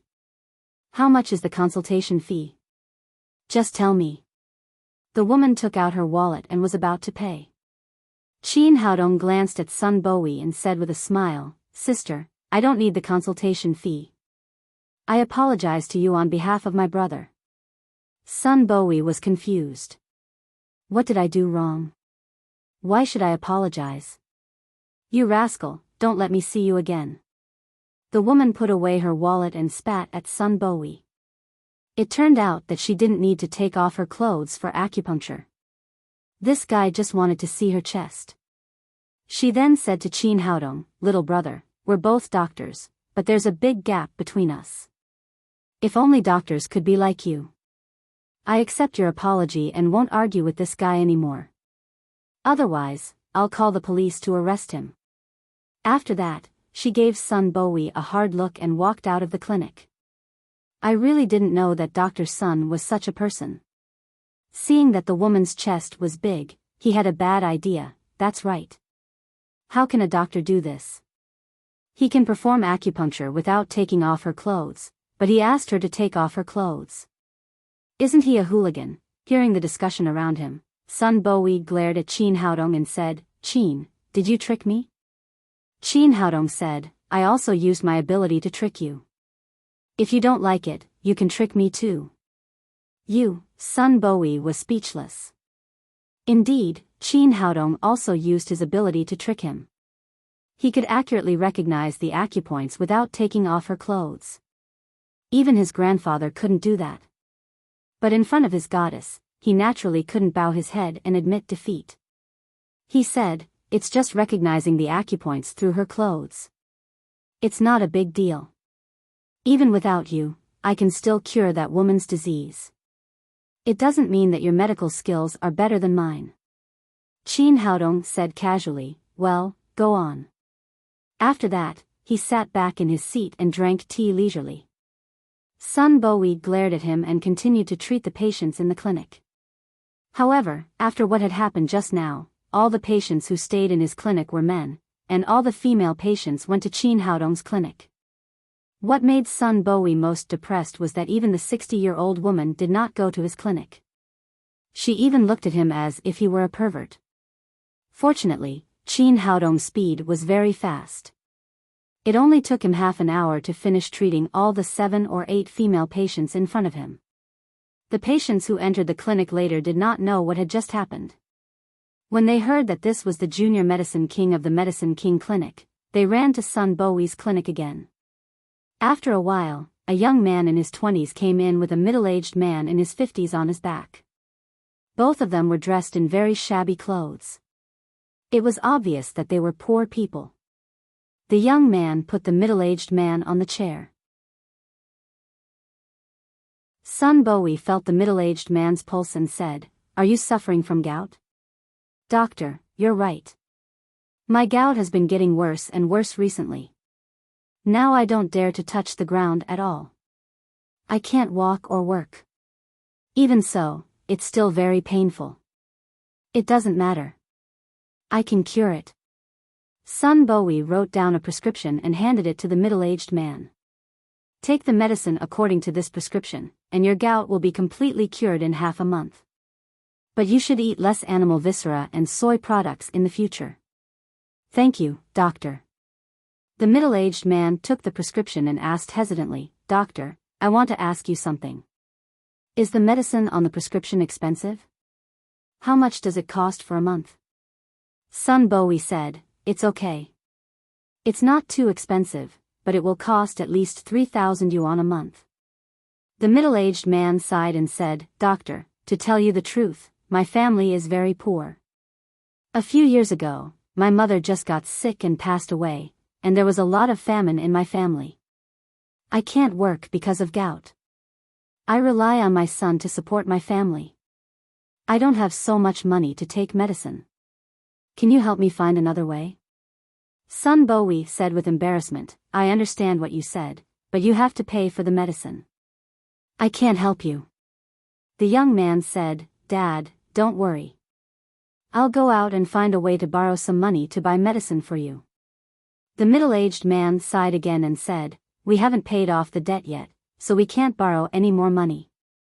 I'll just wait for a while. I think I'll be fine after a while."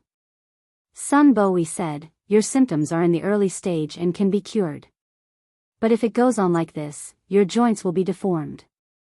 Then it will be troublesome." The middle-aged man said with a sad face, "But our family really has no money to buy medicine. I can't add to the burden of the child. Come here. You don't need to take medicine here. Qin Haodong waved to the young man and the middle-aged man. The middle-aged man was immediately overjoyed and said, Doctor, can I really cure it without taking medicine? Qin Haodong said, Of course. I just need to give you a massage and you'll be cured. You don't need to take medicine and I won't charge you any medical fee. That's great. Doctor, you're really a living bodhisattva. Thank you so much. The middle-aged man asked the young man to carry him to the chair in front of Qin Haodong and sit down. Sun Bowie said angrily, Qin Haodong, this is not the way to show off. I've never seen anyone who can cure gout with massage. That's because you didn't meet me earlier. If you had met me earlier, you wouldn't be as ignorant as you are now. Qin Haodong said as he stretched out his hands and pressed them on the middle-aged man's legs. While massaging, he passed pure green with genuine qi to dredge the blocked meridians. As the saying goes, if the meridians were unblocked, there would be no pain. A few minutes later, he opened up all the meridians in the legs blocked by gout, and the pain in the middle-aged man's legs immediately disappeared.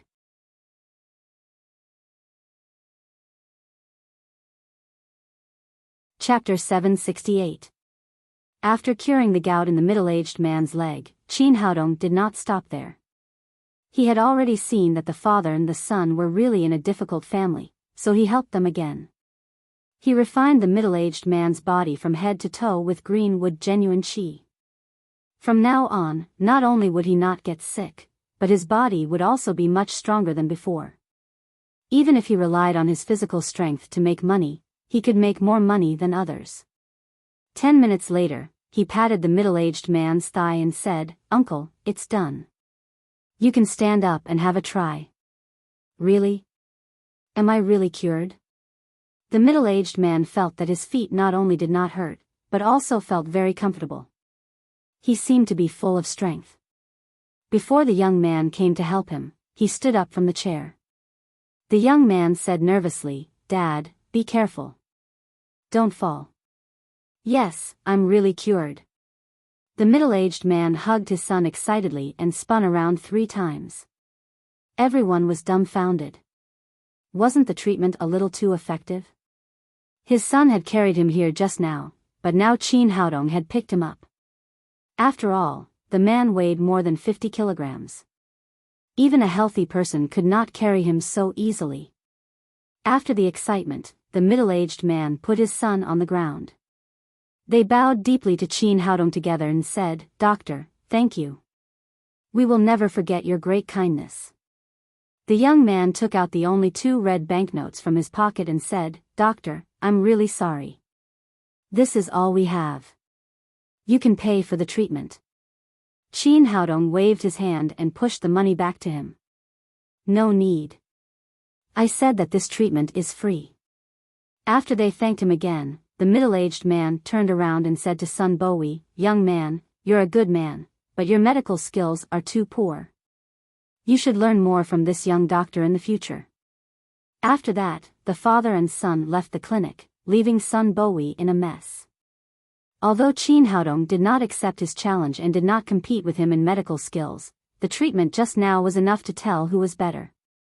The medicine that he had prescribed would take a month to cure the patient's illness, but the patient had only massaged for 10 minutes and left energetically. Even those who did not know medicine could see how big the gap between the two of them was. He was a little discouraged, but when he looked at Su Hui next to him, he couldn't bear to leave. He must be good at treating gout, but not other diseases. After finding an excuse for himself, he returned to his seat and continued to treat the patients. He was waiting for an opportunity. He was waiting for Qin Haodong's case to be cured.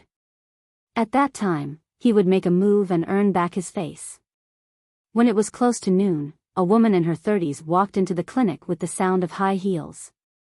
This woman was also somewhat good-looking. She was dressed fashionably and carried an LV bag in her hand. It seemed that she was a rich young lady. She stood at the door and looked at Qin Haodong and Sun Bowie. She frowned and said, Don't you have any older doctors here? Sun Bowie said, Lady, you can't just look at your age. My grandfather is Sun Fengqing of the Medicine King Clinic. I'm the young Medicine King. I'm here to help you. If you have any disease, you can come to me. The woman's face lit up when she heard that. She knew the name of the Medicine King, Sun Fengqing, but it was a pity that it was too difficult to make an appointment. It was a good idea to ask the grandson of the Medicine King for help. Young doctor, as long as you can cure my disease, I'll pay you as much as you want. Then she put her wrist in front of Sun Bowie. Sun Bowie put his right hand on her pulse and began to feel it carefully. After a long time, he took back his hand and said with a puzzled face, "Lady, you look very healthy. You're not sick." Hearing what he said, the woman's face immediately became cold. "I say, are you a doctor or not? Can I come here to see you if I'm not sick?" "Lady, then tell me what's wrong with me." His question was normal, but the woman's face became more and more gloomy after hearing it. "Aren't you a Chinese medicine practitioner? Don't you diagnose by feeling the pulse? If I tell you, what else can I do for you?" Sun Bowie said, "But Chinese medicine is about looking, listening, questioning, and feeling the pulse. Asking the patient what's wrong is also an important way to diagnose. You have to cooperate with me to make a more accurate diagnosis." "No, I can't tell you. You have to figure it out yourself." Well, if it had been in normal times, Sun Bowie would have driven such an unreasonable patient out. But now his goddess was watching, and he couldn't drive the patient out without even diagnosing the disease. That would be a great shame. In desperation, he reached out to feel the woman's pulse again. He felt both of her wrists, but as before, there was nothing wrong with her. "Lady, what do you think? What's wrong with you? If it's not convenient for you to tell me, you can let me have a look. Our Chinese medicine practitioners are all about looking, rogue, bastard." Before he could finish speaking, the woman jumped up from her seat and slapped Sun Bowie hard in the face. Sun Bowie's cheek had just been slapped. Now that he was slapped for the second time, it immediately swelled up. "What are you doing? Are you crazy?" He was so aggrieved. He had been treating patients for so many years, but he had never been slapped twice in a row like today. He was too unlucky. "I don't think you're sick at all. You're here to make trouble." "Nonsense.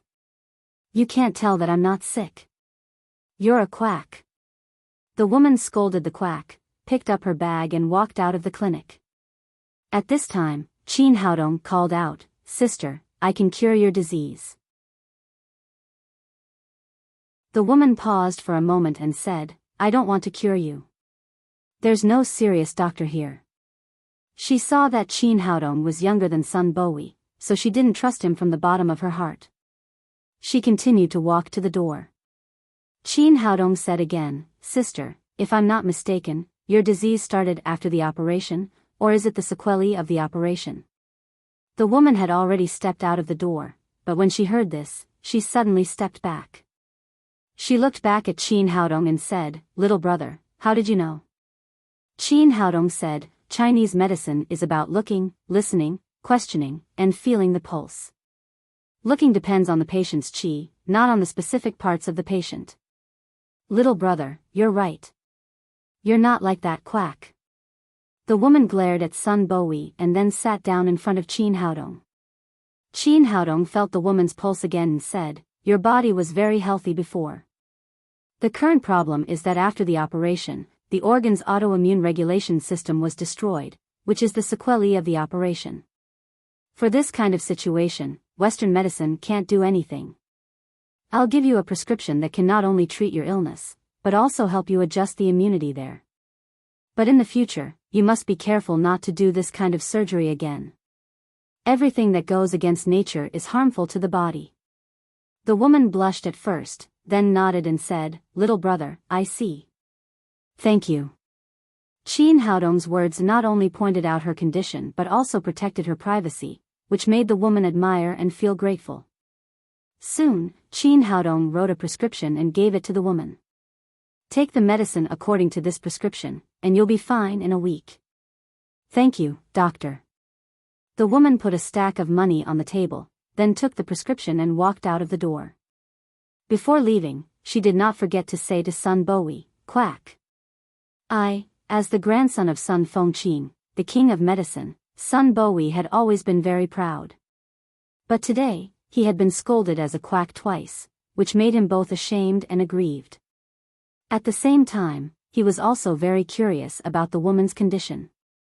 He could not tell what it was, but Qin Haodong could see it clearly. He wanted to go over and ask, but in the end, he was too embarrassed to do so. At this point, he was too ashamed to stay here any longer. He had not even found out the cause of the disease, but Qin Haodong had earned 10,000 yuan in the blink of an eye. This made him completely lose his temper. If he stayed here any longer, he would only humiliate himself. After packing up the medicine box, Sun Bowie walked out of the Huidong Clinic of Traditional Chinese Medicine with a bleak look. After he left, Su Hui said, "What the hell is going on? What's wrong with that woman? Didn't she just have an operation? Why are you acting so mysterious?" Qin Haodong said, "Because her operation is special." Su Hui asked in confusion, "What's special about it?" Qin Haodong looked at her with a playful face and said, "Vaginal contraction." Ah! Su Hui let out a soft cry. She had heard of this kind of operation before, but she did not expect to see it today. No wonder the woman was immediately annoyed when Sun Bowie suggested to see the place where she was sick. It was really not suitable for others to see it. Qin Haodong continued, "Some women, in order to achieve a specific purpose or please a man, rashly do this kind of operation, but they don't know the consequences. The vaginal contraction is against the natural law of human nature. After the operation, it will destroy a woman's immune system and cause all kinds of gynecological diseases. This woman is in such a situation. At first, her idea must be to please a man in this way, but after the operation, she can't even guarantee the most basic method, so she is in a hurry to receive treatment. Western medicine generally has no good way to deal with the problems left after the operation.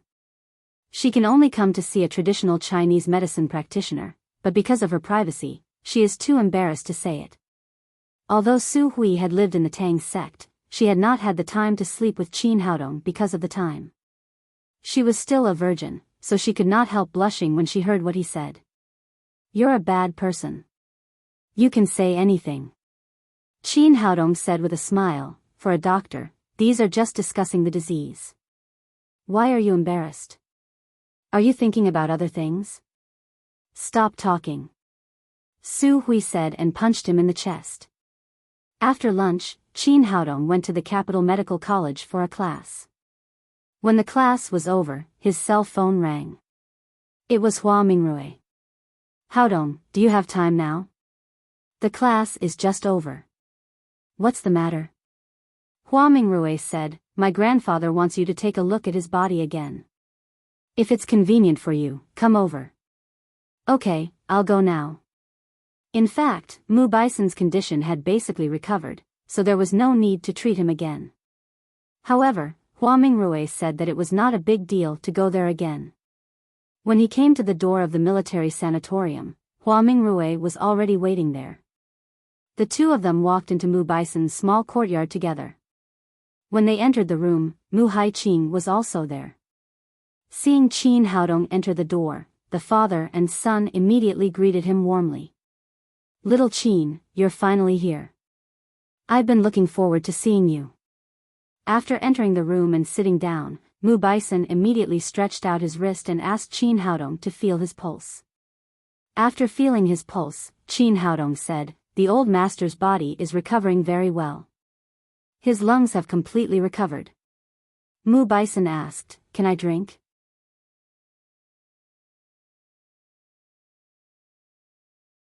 Chapter 769. Qin Haodong said, "Of course. Moderate drinking is good for your health." After getting a positive answer, Mu Bison laughed like a child. He turned to Mu Haiqing and said, "Boy, did you hear that? Dr. Qin said that I can drink, and moderate drinking is good for my health. Don't stop me when I drink in the future." Qin Haodong couldn't help smiling. It turned out that the old man called him here for the purpose of giving him an imperial sword that could drink. But it was understandable. Few people who had walked through mountains of corpses and seas of blood did not like to drink. These years, he was sick and could not drink, which made the old man feel suffocated. Mu Haiqing said with a wry smile, "Okay, you can drink a little if you want, but listen to Dr. Qin. Don't drink too much at one time. Then what are you waiting for? Hurry up and get some wine. Have a good drink with Dr. Qin." Seeing that he could drink, the old man was happy as if he were celebrating the new year. Soon, Mu Haiqing prepared a table of wine and dishes. The old man excitedly invited Qin Haodong and Hua Mingrui to sit at the table. He picked up the bottle of Maotai on the table and happily poured a glass for each of them. Then he said, "Dr. Qin, try this bottle of Maotai that I hid more than 20 years ago. At that time, I wanted to wait for this girl to get married. But after so many years, this girl is still not married. I can't wait any longer. Let's have a drink first today." Hua Mingrui peeked at Qin Haodong and said with a blush, "Grandpa, you can drink. Why are you talking about me? Let's stop talking. Let's drink." Mu Bison said as he reached out to pick up the wine glass in front of him. First, he squinted his eyes and sniffed the fragrance of the wine. Then, he drank up the wine in the glass. As soon as the wine entered his stomach, he shouted excitedly, "Great, it's really great. I haven't been so happy for many years." Mu Haiqing said, "Dad, Dr. Qin said that you can only drink in moderation. You can only drink 2 glasses today. You still have 1 glass left." "Is there only 1 glass left?" Mu Bison's face immediately became bitter. "You gave me too little. I was famous for being able to drink 1,000 glasses without getting drunk." Qin Haodong said, "Master, it's better to drink in moderation." "All right then, let's drink slowly." After Mu Bison said that, he invited them to eat. Everyone chatted while eating, and soon they finished the bottle of Maotai on the table. Seeing that he was almost done eating, he said, "Little Qin, in fact, there's another reason why I asked you to come today. Old man, if there's anything you want to say, just say it." Qin Haodong had a deep respect for those who had made great contributions to Huaxia. "It's like this. Back then, only the old squad leader and I were left in the same company. But 5 years ago, the old squad leader suddenly encountered a car accident. After his brain was injured, he became a vegetable and has been lying in bed ever since. Your medical skills are so amazing. Can you help me take a look at him? It would be best if you could wake him up from his bed and have another drink with this old man." He was now a general, and so was his comrade. It was just that they valued their relationship more, so they always called each other old squad leader. Qin Haodong had enough confidence in his medical skills when he heard that he was going to treat the patient. "No problem. Great, let's go now." Mu Bison stood up with the help of Hua Mingrui and walked to the door. The old general he was talking about was called Shenanggua. He also lived in the sanatorium, which was next to Mu Bison's small courtyard. When they walked into the courtyard, a middle-aged man in a military uniform came out to greet them, with the rank of a major general on his shoulder. "Uncle Mu, you're here?" The middle-aged man was called Shen Taijun, and he was Shenanggua's son. "I'm here to see the old squad leader." Mu Bison took Qin Haodong's arm and introduced him. "Xiao Jun, let me introduce you. This is the miracle-working doctor who cured the old man, Dr. Qin. Today, I also brought him here to let him have a look at the old squad leader." Originally, Shen Taijun didn't care about Qin Haodong. He thought that he was just Hua Mingrui's boyfriend. Now that he heard that the man in front of him was the miracle-working doctor who had saved Mu Bison from death, he immediately greeted him politely. "Hello, Dr. Qin. Can you really cure my father?" Shen Taijun was very excited. His father had been lying in bed for 5 years. He had seen countless famous doctors over the years, but there was no effect. He even lost hope. Mu Bison stood up from the bed again, which made him see hope again. Qin Haodong said, "It's hard to say now. I have to see the patient to be sure." "Oh. Dr. Qin, please." Shen Taijun said and eagerly invited Qin Haodong and the others into the room. There was an old man lying on the bed. It was Shen Tiejuan's father, Shen Ongua. Shen Taijun said eagerly, "Dr. Qin, please help me. As long as my father can wake up, I'll do anything you want me to do. Don't worry. Let me take a look first." Qin Haodong came to the bedside and reached out to feel Shen Ongua's pulse. 2 minutes later, he had seen Shen Ongua's condition clearly. The other parts of the old man's body were normal, but his head was damaged by an external force, so he became a vegetable. Seeing that he had finished feeling the pulse, Shen Taijun asked again, "Dr. Qin, how is my father's illness? Can he be cured?" Qin Haodong said, "Yes, and it's not difficult. I'll be able to wake him up soon." Hearing that Qin Haodong could cure Shen Ongua's disease, the tense nerves of the people around them immediately relaxed. Mu Bison said, "Little Qin, tell me how the old squad leader became a vegetable." Qin Haodong thought for a moment and said, "Old master, let me give you an example. For example, you are a general commanding the army. Now you are trapped in the command room and can't get out. All means of communication have been cut off by the enemy. Even if you have thousands of troops outside, you can't command them. Now old Master Shen's situation is not much different from this. His brain is not damaged, his thinking is normal, and all the organs of his body are intact. The injury is in the nervous system that connects the brain with other tissues. The brain can't give orders to other parts, so he has become a vegetable." After listening to his explanation, Mu Bison nodded and said, "Well said. I understand now. Unlike the other doctors in the past, I couldn't understand them even after a long time." Shen Taijun said, "Dr. Qin, when do you want to treat my father? What do you need me to do?" "There's no need to prepare. I'll treat the old man now." Then Qin Haodong took out the needle bag and walked to Shen Ongua's bed. This kind of injury was incurable for other doctors, but it was not difficult for him. As long as he used the rejuvenative acupuncture to repair the damaged nerves, the old man could wake up again. He took out a silver needle and raised his hand to stab the acupoint on the old man's head. "Stop!" At this moment, there was a loud shout, and then a doctor in a white coat rushed in from outside and shouted angrily at Qin Haodong, "What are you doing? Who told you to do this? Do you know how dangerous it is? It's easy to die. I told you to do it. What's wrong?" Before Qin Haodong could speak, Mu Bison suddenly became angry.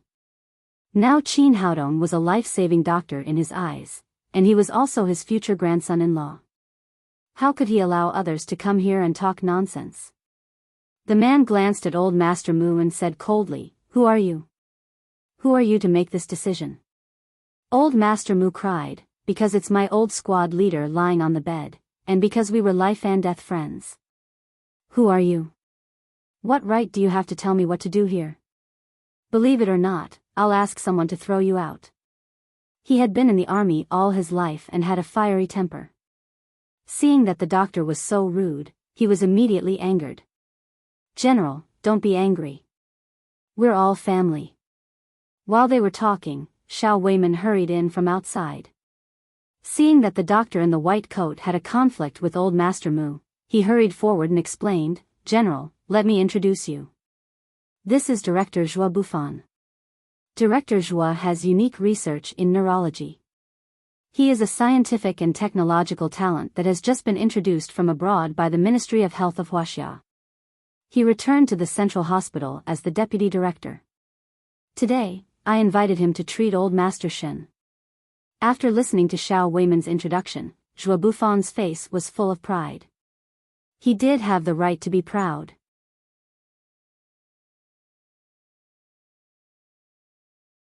He was an expert in internal medicine, especially in neurology. This time, Huaxia gave him a very high treatment, so he returned to Huaxia. For Xiao Weiman's sake, Mu Bison snorted and did not say anything else. After the introduction, Xiao Weiman saw Qin Haodong and went forward to greet him. Little Qin, you're here too. Qin Haodong said, Minister Xiao, I'm here to treat old Master Shen. What a joke. Only you can treat a patient with this thing. Zhuo Bufan pointed to the silver needle in Qin Haodong's hand and said, You're not treating a patient at all. You're killing him. If I had stopped him a little later, I'm afraid that he would have died by now. Qin Haodong frowned. This man was too rude. He had just rudely interrupted his treatment, and now he was questioning his medical skills. Dr. Zhuo, please watch your words. I'm a traditional Chinese medicine practitioner and I'm treating a patient. How can you say that I'm killing him? Zhuo Bufan sneered and said, Traditional Chinese medicine, it's really funny. Can traditional Chinese medicine cure diseases? Qin Haodong was really annoyed by this kind of person who casually questioned traditional Chinese medicine. He said coldly, Traditional Chinese medicine is a medical skill that has been passed down in Huaxia for thousands of years. Why can't it cure diseases? Zhuo Bufan said with a disdainful face, Then let me ask you, do you know the structure of the human brain? Do you know how complicated nerves are? Do you know the basic composition of neurons? You don't understand these, do you? Since you don't understand, how dare you treat a severely vegetative patient? Isn't this murder? Qin Haodong said with a sullen face, That's right. I don't understand these things, but do you know yin and yang and the 5 elements? Do you know what acupoints and meridians are? Do you know the importance of qi to the human body? You don't understand either, do you? Traditional Chinese medicine and Western medicine are 2 different medical systems. Why should I understand your things? Seeing that the 2 of them were quarreling again, Xiao Weiman hurriedly came over to mediate. Don't quarrel, you two. We're all here to treat old Master Shen. We have to work together. Out of respect for Xiao Weiman, Qin Haodong did not say anything else. Zhuo Bufan snorted coldly and said, Minister Xiao has already introduced the patient's condition to me on the way, but I still need to see the detailed examination information. Dr. Zhuo, the information is here. Shen Taijun handed a thick stack of documents to Zhuo Bufan. He was now in a desperate state of mind.